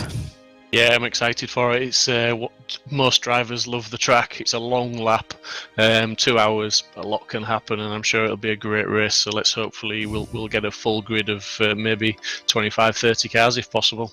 Yeah, just over 7 kilometres long, with such corners as Eau Rouge, Radillon, Pouan, the Camel Straight, and also Les Combes as well to boot. But yeah, really looking forward to it. We're probably not that long away from getting going with our second and final race here. But Steve Haley puts one up on Archie Clifford Roberts in qualifying, and then Aaron Walker just the same distance between first and second as it is between second and third. You couldn't have called it like that, could you? No, I mean, you can't call it, and it's a brave man that tries to call a 10-minute qualifying session, and especially with those lads up at the front who are pretty close together, in qualifying lap times and scenarios like that. But Steve's done it, he's come out of the pits and he's done an awesome job to put that time in there, and whether it's a second or a thousandth of a second, it's pole position. It doesn't matter what the margin is, it's just a pole position. So he'll be hoping to get that, to get a good run when the lights go green. He'll want to floor it and get away from Archie and just get in front, because we've seen how difficult it is to overtake on this track, and if he can get his car in front of Archie, Steve is not an easy man to pass, so he will make a good race of it. It will be exciting to watch, and obviously with Dave Hedges and Aaron Walker on the second row, that's going to be another close battle. So we could feasibly have 4 cars battling away, literally within a second of each other. Yeah, we've got some exciting races coming up after Spa-Francorchamps in just 2 weeks' time. The 27th of September, we have a 1 hour encounter at Laguna Seca, WeatherTech Raceway.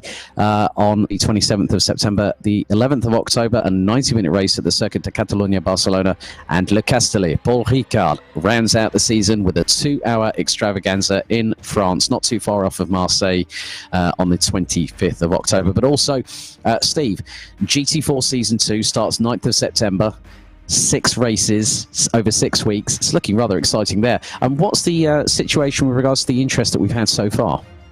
Yeah, the sign-ups have gone live, and the interest is good. We've believe it or not, the community keeps growing. We've got sign-ups coming in every hour at the moment. We've got quite a few signed up. I'm not quite sure how many, because as I say, it's growing all the time. But we have got some more new members joined us for that as well. So the community carries on growing, carries on picking up steam. And the GT4s are going to be big with the 45-minute races and the reverse grids. Yep, keeping to the format. If it ain't broke, don't fix it. Let's give you an idea of just what GT4 is all about here at Simsport Racing.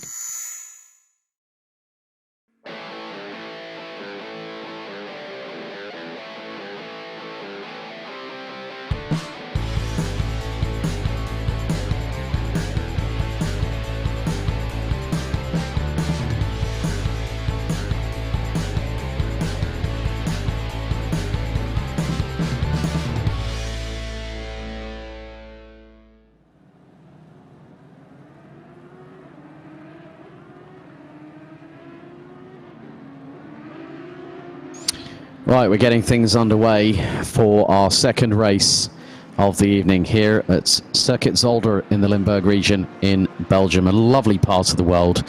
A place that I called my second home, the Limburg region, in terms of European commentary, because of Karting Genk being not too far away from Circuit Zolder. So it is Steve Haley that is on pole position. Alongside will be Archie Clifford Roberts, looking to do the double here. Now, he did that at Misano a few weeks ago. Let's see if the 96 can double up once again this season. He is the man to beat so far.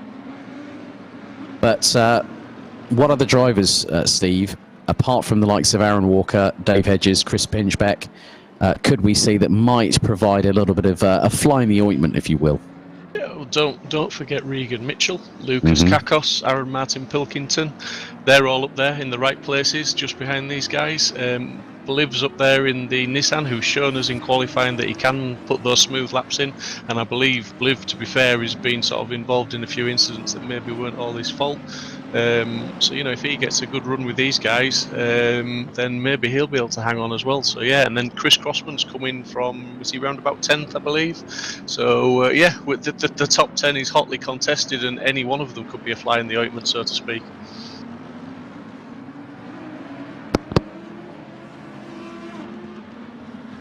Steve's just obviously coming round now, and they'll be going 2 by 2 very shortly, and it'll be just focusing, waiting for those green lights to come on and get away from Archie. Yeah, very, very true. Temperature 19 degrees Celsius, track temperature 26 degrees Celsius. And it looks to be a bright, sunny afternoon here in Zolder for race 2. 30 minutes of full throttle GT3 action. Local time 3:07 p.m. according to the server. And again, Steve, the rolling start formation, incredibly crucial in GT3. And we have seen some drivers profit. Other drivers have been sort of a bit hung out to dry, if you will.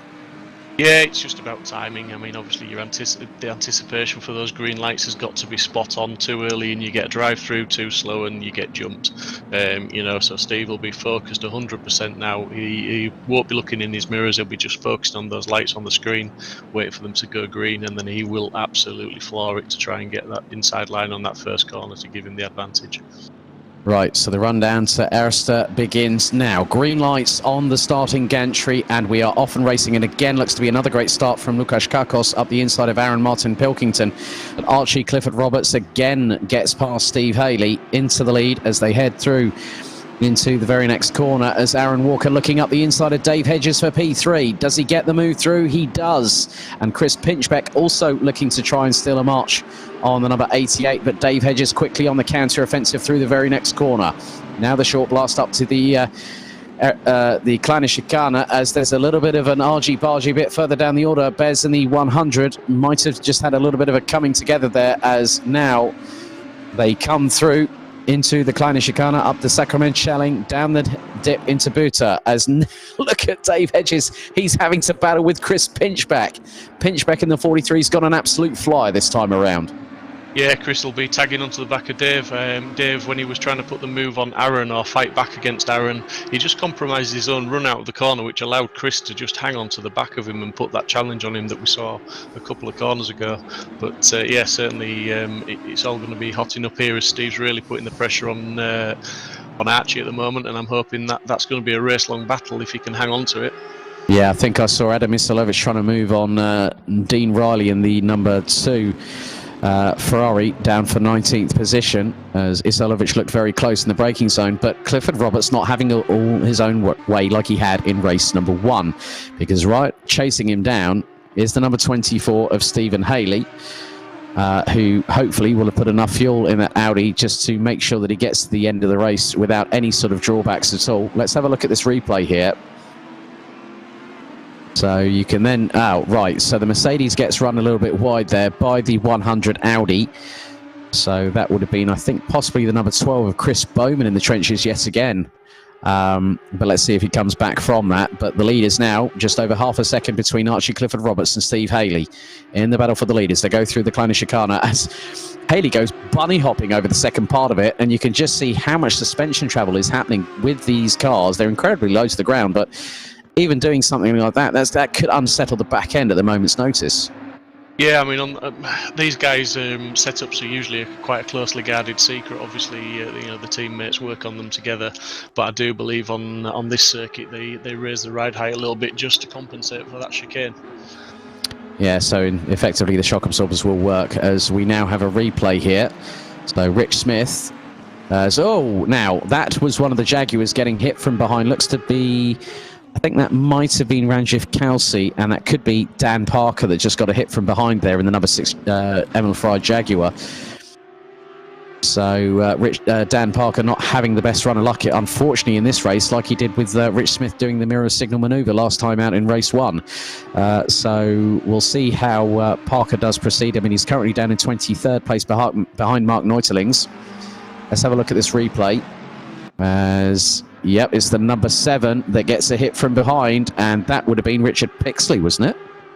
Yeah, I believe it was. But I mean, I think obviously Ranj, there was a big speed difference there for whatever reason. Ranj was concentrating on trying to overtake the car to his left, and was obviously just totally didn't see Daniel at that point. But yeah, bad move. Right, so the top 3 covered by around about just over 1.5 seconds. So Clifford Roberts now having to battle away with the two Audis of Steve Haley and also Aaron Walker. And Chris Pinchbeck is only 3.3 seconds behind this battle. And I'm just keeping an eye on the lap times here, Steve, that the top three have gone into the 127s. Here's the 626 of Aaron Martin Pilkington trying to go up the inside of Gavin Utley and turns him around. Yeah, that was never going to work. And Rich Smith has got nowhere to go and ends up clattering into him as well in this process. And I think Gianluca De Luca in the 135 Aston was just behind the 76 Lexus. So, yeah, not quite what Gavin Utley wanted. And I think Aaron Martin Pilkington will be investigated post-race. Yeah, absolutely. I mean, just on this battle up at the front, I do believe now. I mean, it doesn't look like it, but that's a gap for Archie. He's stretching it out, maybe by a couple of tenths here and there, but he's getting a gap now. So I think that's him making the breakaway, barring any mistakes, unfortunately. As Chris Pinchbeck now is ahead of Dave Hedges in the battle for fourth position. You said about Regan Mitchell, the 69 Mercedes AMG GT3 starting to close on the number 88 Audi. It is a top 5 lockout for Ingolstadt's finest. But Afaltabach in the form of the Mercedes of Regan Mitchell looking to close and try and put the Mercedes cat amongst the Audi pigeons here at Zolder as they go through the Kleine Chicane, up the right hand kink through Sacrament Schelling, down the dip into Buta once again. Bliv AK looking to be on the back bumper of Lukas Kakos for 7th position as they head through into the Villeneuve chicane. And looks like Bliv AK, you said there were a couple of incidents that he had. We're going to go to another replay here. And here is Dean Riley, and there's Adam Isalovic. And I think that's Ranjiv Kalsi, yeah. And Dean Riley gets compromised. Oh, now that's an interesting development because I just spotted the 168 of James Hartnell. He was there as well. Yeah, I mean, that's going to be one for us to look at in the stewarding meeting tomorrow evening and issue our penalties where we see fit. But yeah, if that's James Hartnell, I'm just looking on the leaderboard and trying to see where he's dropped down to now. Well, he's out. Yeah, he's outside of the top 20. Okay. Oh, it just absolutely kicks off here. Look. Oh, Jeffrey Wolf gets involved through no fault of his own, trying to avoid the Jaguar. So multiple drivers there completely compromised and has completely turned the order on its head. So, and one of the main beneficiaries, the number 32 of Peter Hrobar, is now up into 12th place. And he's only 7/10 of a second behind Gianluca De Luca. Here's Mark Neutelings as Aaron Martin Pilkington trying to get past Joel Diaz. And, then gets a tag from behind. That looks to be Chris Bowman in the number 12 that tagged Mark from behind there as Bliv AK quite clearly on the back bumper of the Lamborghini of Karkosh. So the number 13 Lamborghini coming under threat going into the Villeneuve chicane from the Nissan, and then just behind Chris Crossman. Good to see him back here in the top 10. Yeah, and I mean, I just want to say I called it at the beginning with Bliv. I mean, he's running the pace I would expect him to run. He's doing a good job in that Nissan.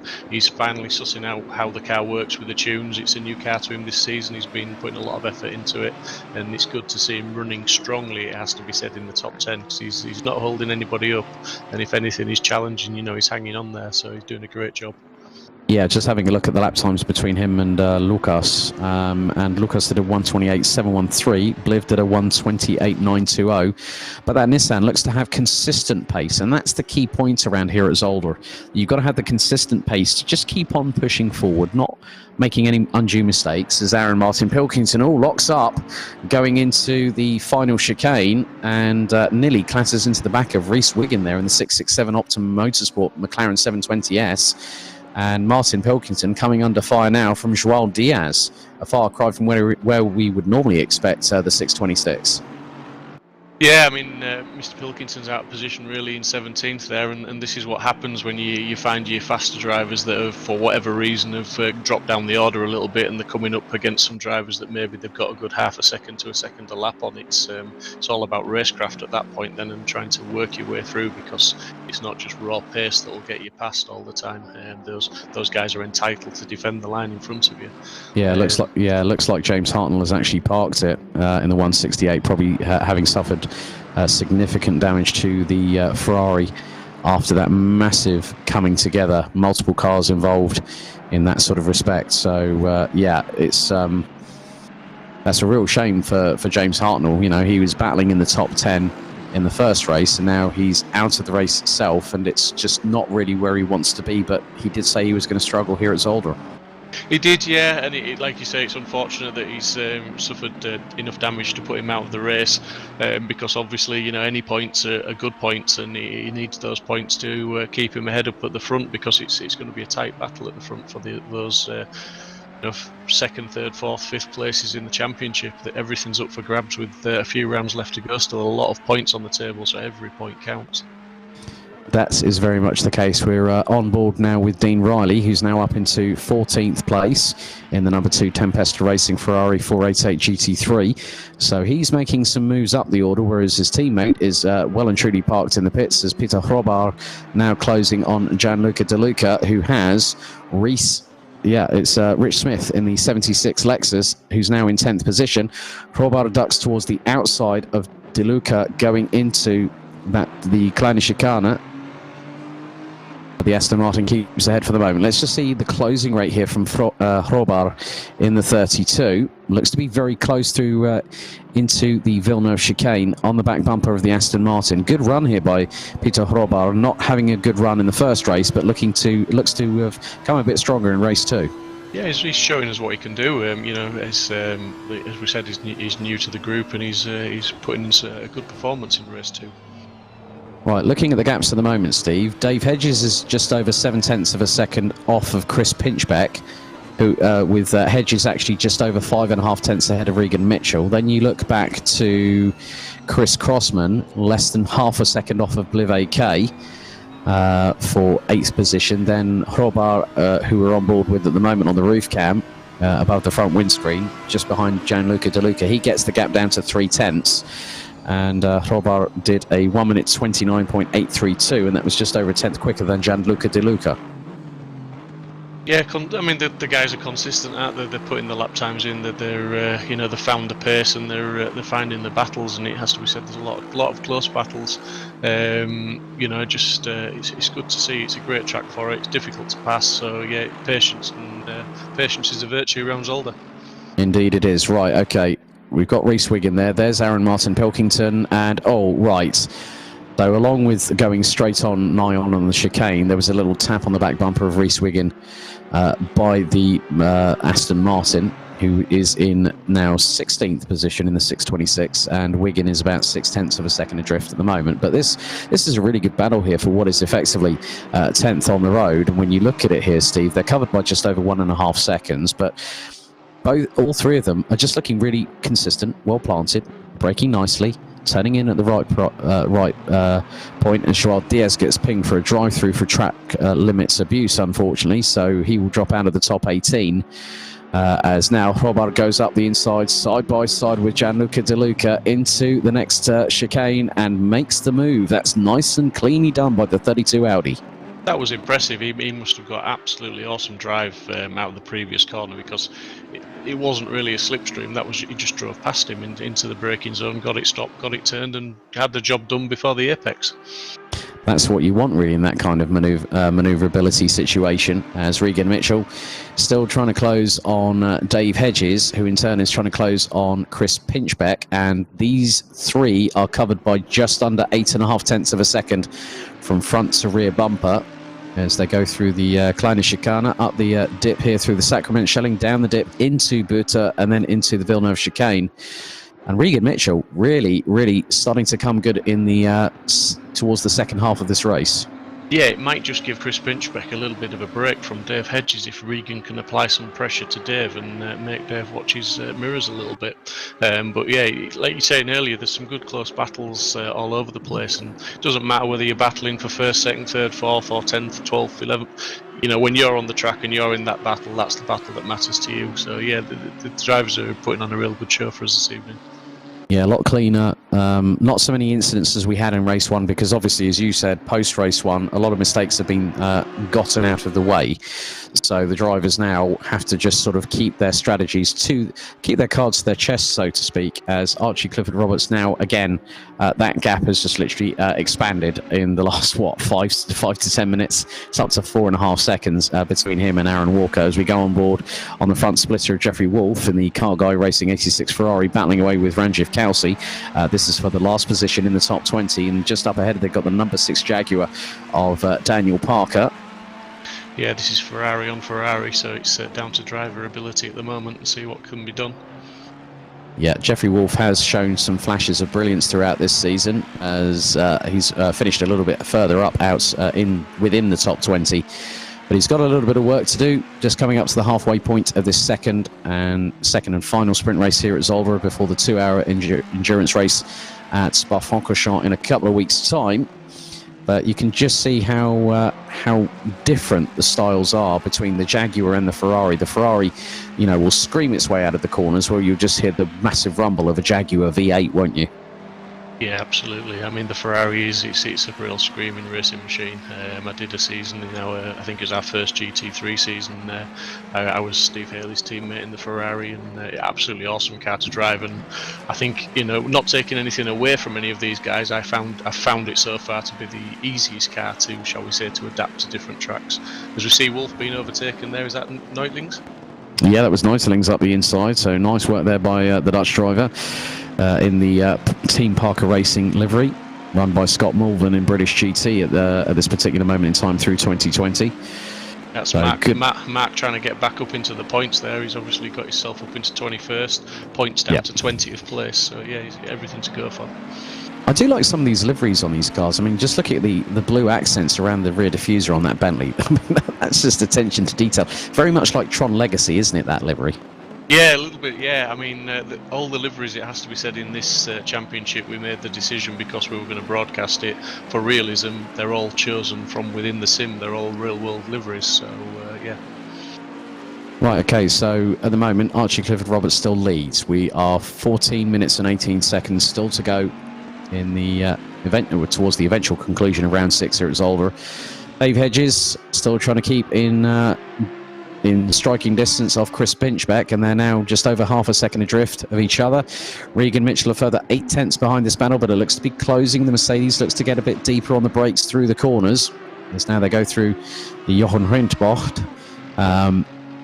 as now they will go through into the Jackie X chicane. Lucas Kakos is not that far behind, and Bliv AK hanging on in there as well, so any mistakes can be capitalised by those guys. Yeah, especially depending on where one driver might decide to capitalise, then it causes all hell to break loose in the meantime. But then also Chris Crossman is in the background. Oh, mistake there through by Dave Hedges, and that could have really cost him big time if Regan Mitchell had been closer in that Mercedes to capitalise as they go on to the second of the triple right here at Zolder before they go on to the short blast up to the Kleine Chicane, turn 5 as Steve would normally call it. Be interesting to see which one of these guys gets the chicane right, because like I say, you've got to be consistent and it's difficult.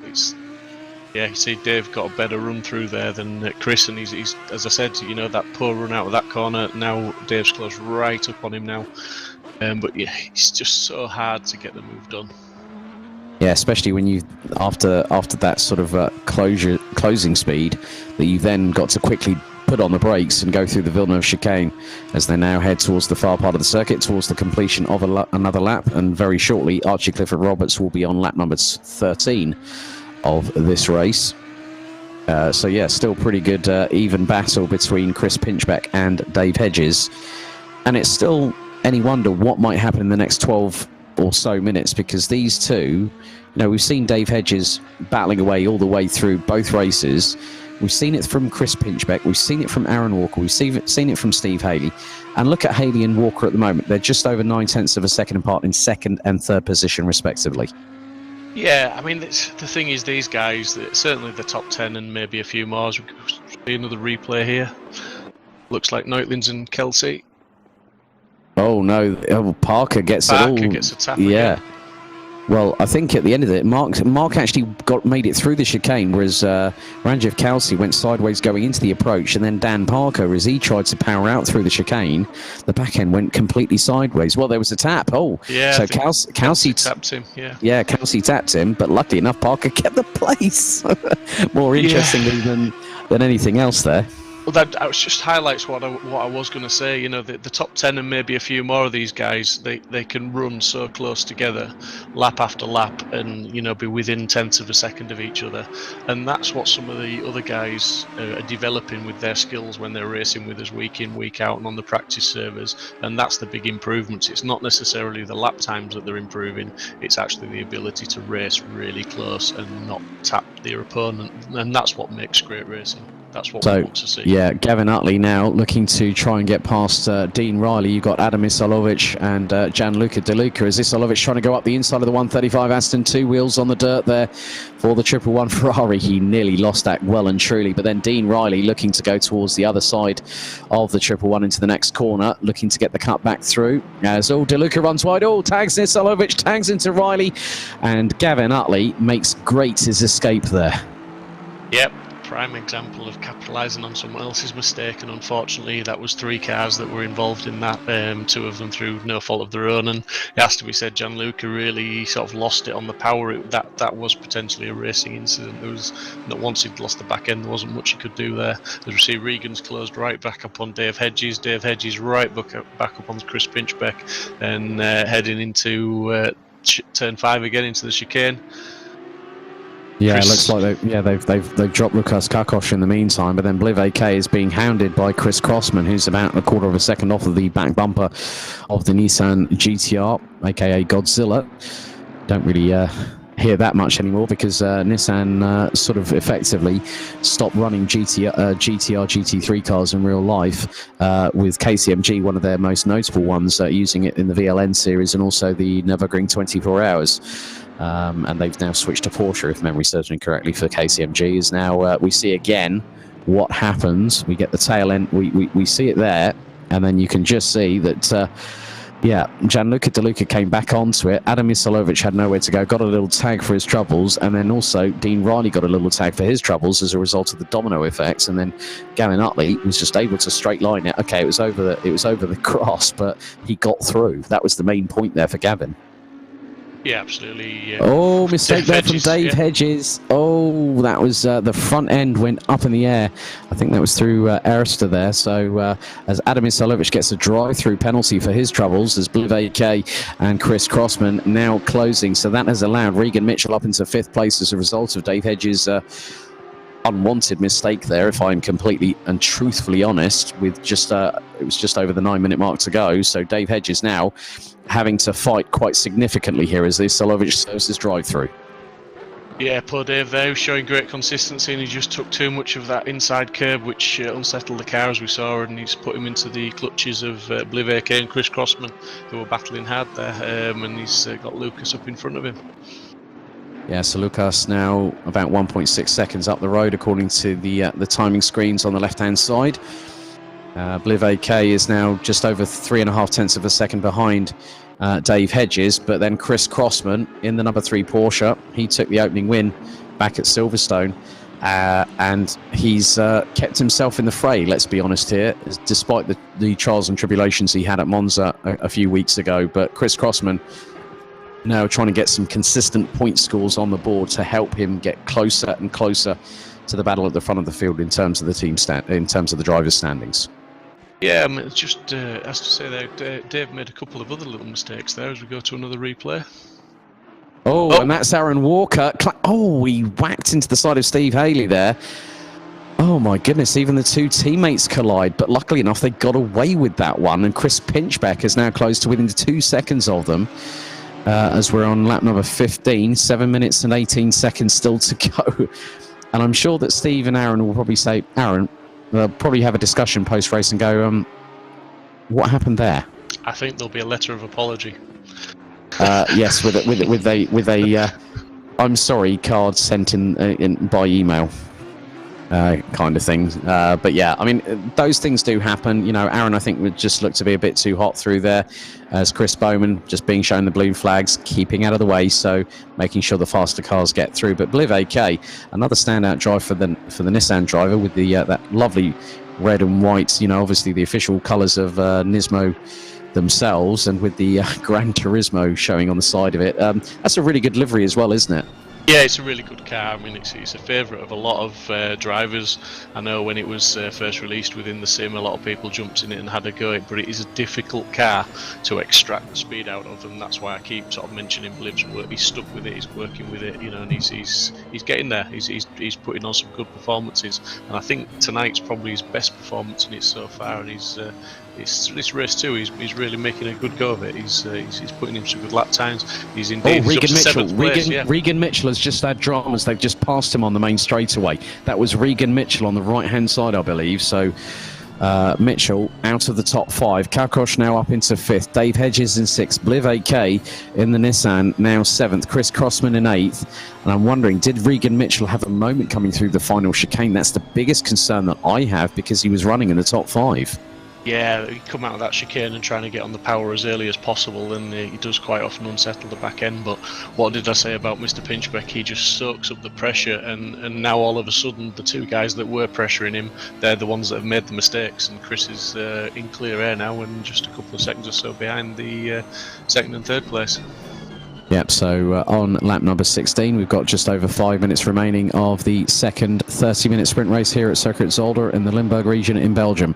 Archie Clifford Roberts is looking to make it 2 for 2 this evening, and he's got a gap of 16.7 seconds over Steve Haley. So that will help his championship hopes no end, as we've got a drive-through for the number 12 of Chris Bowman for track limits. This is Richard Pixley, the number 7 Imilify Jaguar Racing XKR GT3, not too far behind the 667 of Optimum Motorsports Reese Wiggin, who's currently running at the top 15. Mark Neutelings, Ranjiv Kalsi, Adam Isolovic and Joao Diaz running at the top 20. So the top 20 will score points. There's Aaron Martin Pilkington closing on Dean Riley for 13th place. And he's about half a second adrift in the Aston Martin. So we'll see if Aaron can close up to Dean Riley in the latter stages. Looks like he did so in that chicane, but the Ferrari will get a good run of traction coming out of the final chicane and come across the start-finish line.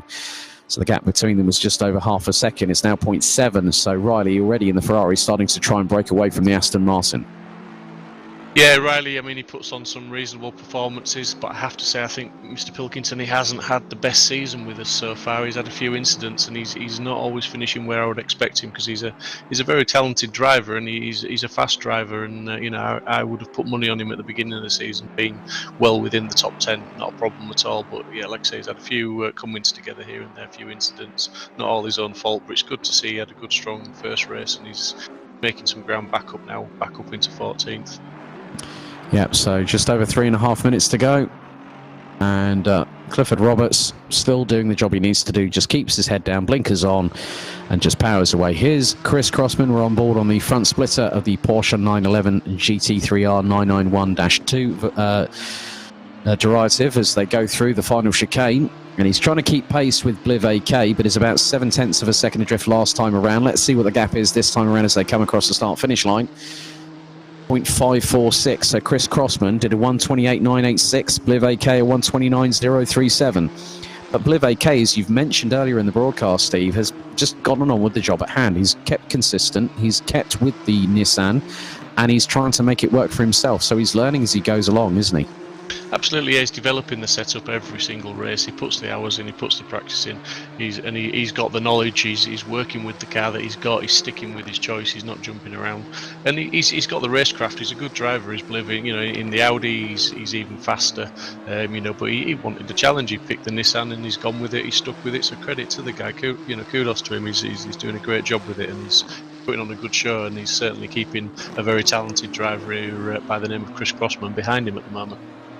Yeah, this is the battle for 7th position, coming into the dying stages of the race here. And just the amount of commitment, a little bit of run wide on the right rear from Bliv AK. Oh, moment for Crossman. Oh, and he hits the barriers with the front end of the Porsche.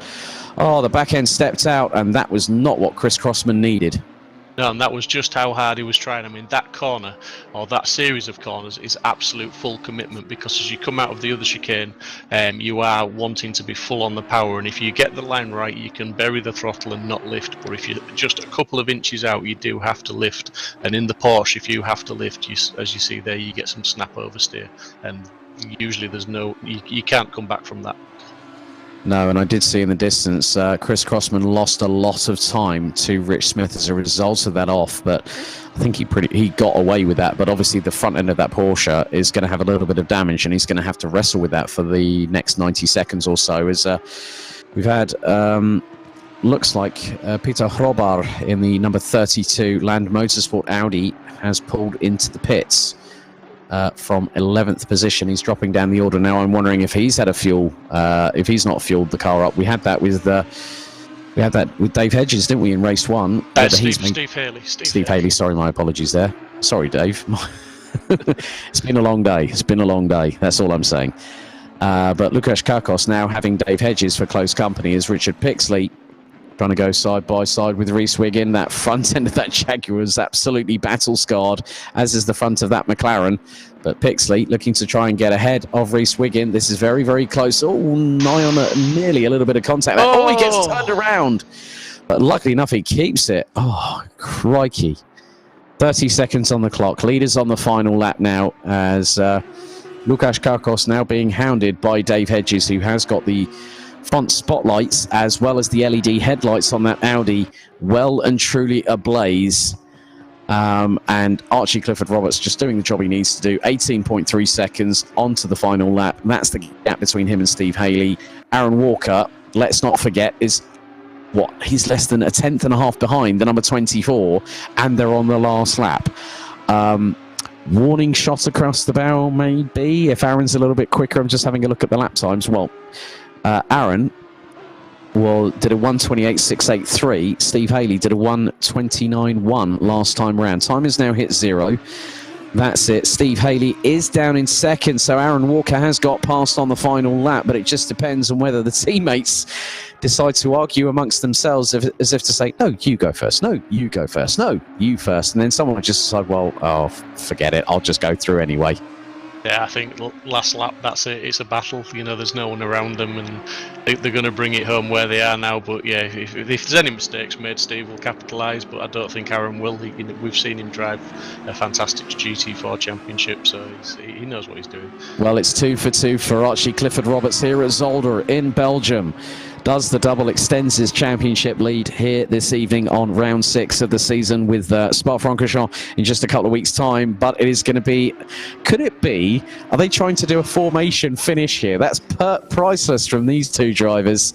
Who's going to go first? Is it going to be, well, Haley gets it by just over a tenth. So Aaron, I think, just did the sporting thing and went, no, you go first. And Steve went, thank you very much for opening the door for me. And takes the first step forward, or the first lunge forward, let's say. Yeah, that's one Steve Haley owes Aaron Walker, then I would say. Might keep that one in the bank. Yeah, for next time out at Spa-Francorchamps. Chris Pinchbeck makes it a top 4 lockout again for Audi in 4th place. Lukasz Kakos in the Lamborghini.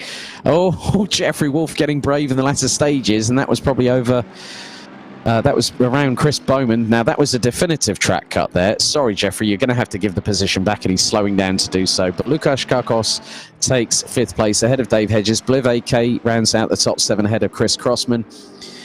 As Rich Smith takes 9th ahead of Regan Mitchell in 10th position. Gavin Utley in 11th. Aaron Martin Pilkington in 12th. Dean Riley in 13th. As Jeffrey Wolf going side by side with Chris Bowman into the final chicane. Who's going to come out on top? Oh, they clash. Oh, no.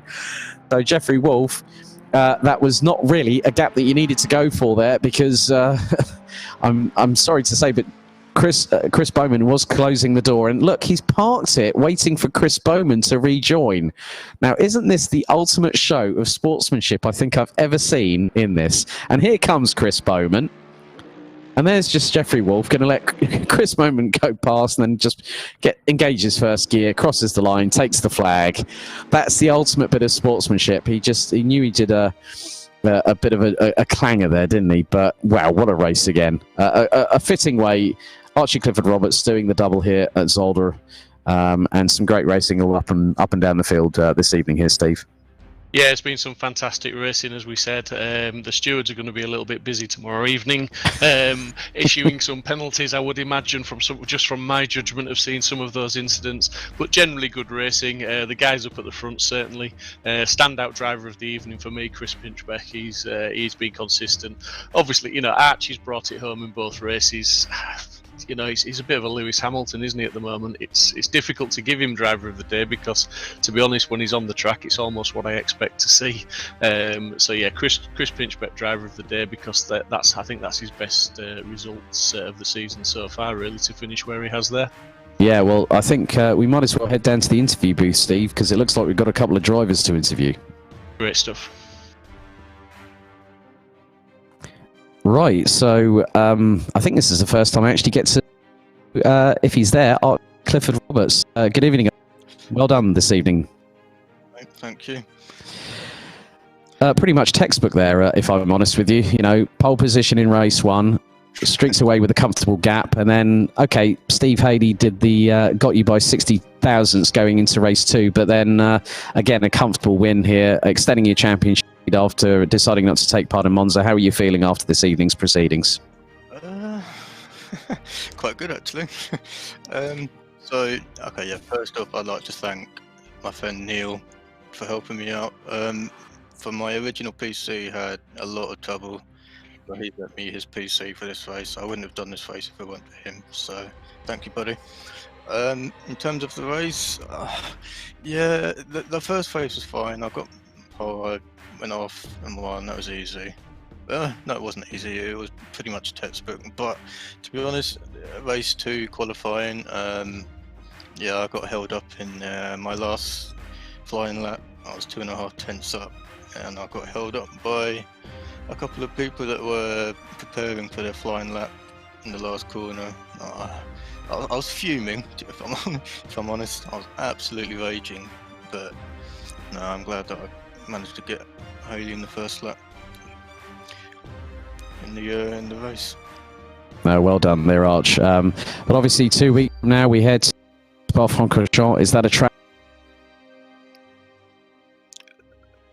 Sorry, that again, you cut out. Yeah, with regards to Spa-Francorchamps in just a couple of weeks' time, is that a track racing? You've got a 2-hour endurance race in time at in Spa-Francorchamps. You looking forward to that one?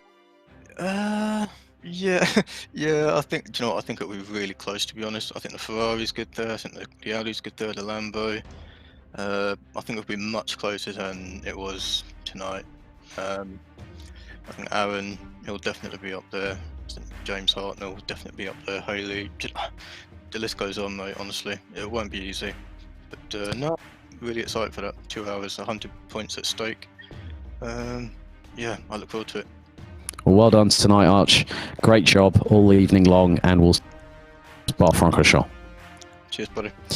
Right, next up, let's go to Aaron Walker. Aaron, very interesting race too, especially with the clash between teammates and the final chicane, I think a lap from the end, but quite an interesting race all round because Archie initially didn't have the run that he thought he might have in the initial. Alex, you're breaking up a bit, but yeah, no, it went fairly well for me, to be honest. Two thirds, I'm happy with that. Obviously, you brought up that I took Steve out in the last chicane. I think I just put a wheel on the grass as I was braking, which turned me around. I was a bit of a passenger. Fortunately, it didn't affect us too much. I'm guessing that Steve took more damage than I did, which is why I didn't want to take that place off him. It was good. It was very good. Well done to Archie. He's very quick here. Impossible to win when he's on the track here. So if he comes second, it's almost like winning, Alex. That's really good to hear. And obviously, season 4 just around the corner. Looking forward to that one. Yeah, it's all good, mate. Obviously, every event that we put on, we look forward to. I just hope everyone turns up and we have a big grid for it. Brilliant. Well, all the very best of luck at Spa-Francorchamps for the 2-hour encounter in just a couple of weeks' time. Well done tonight, Aaron. Thanks. Right. I think really that's about it from us here at Simsport Racing. Steve, thoroughly enjoyable evening tonight, hasn't it? Yeah, it's been fantastic racing. We knew it would be. The 30-minute sprint races always give us some action. It gives the opportunity for the drivers, as we said, to reset at the end of race 1 and have another go. But yeah, awesome racing. Thanks to Mike for doing the cameras for us, and thanks to you, Alex, also for the awesome commentating as ever. Well, good to have you alongside me as well, Steve. I can't really do it without a wingman, can I? It's great working with you, Alex, and we do appreciate it. And we're really happy to have yourself and Mike on board with us at Simsport Racing now. Yeah, well, that's it from us here from Circuit Zolder. Join us on September the 13th, 2 weeks' time, 7 p.m. as we get going at the iconic Spa-Francorchamps. Stay safe, stay healthy. Thank you for watching, and a very good night. Have a great bank holiday weekend.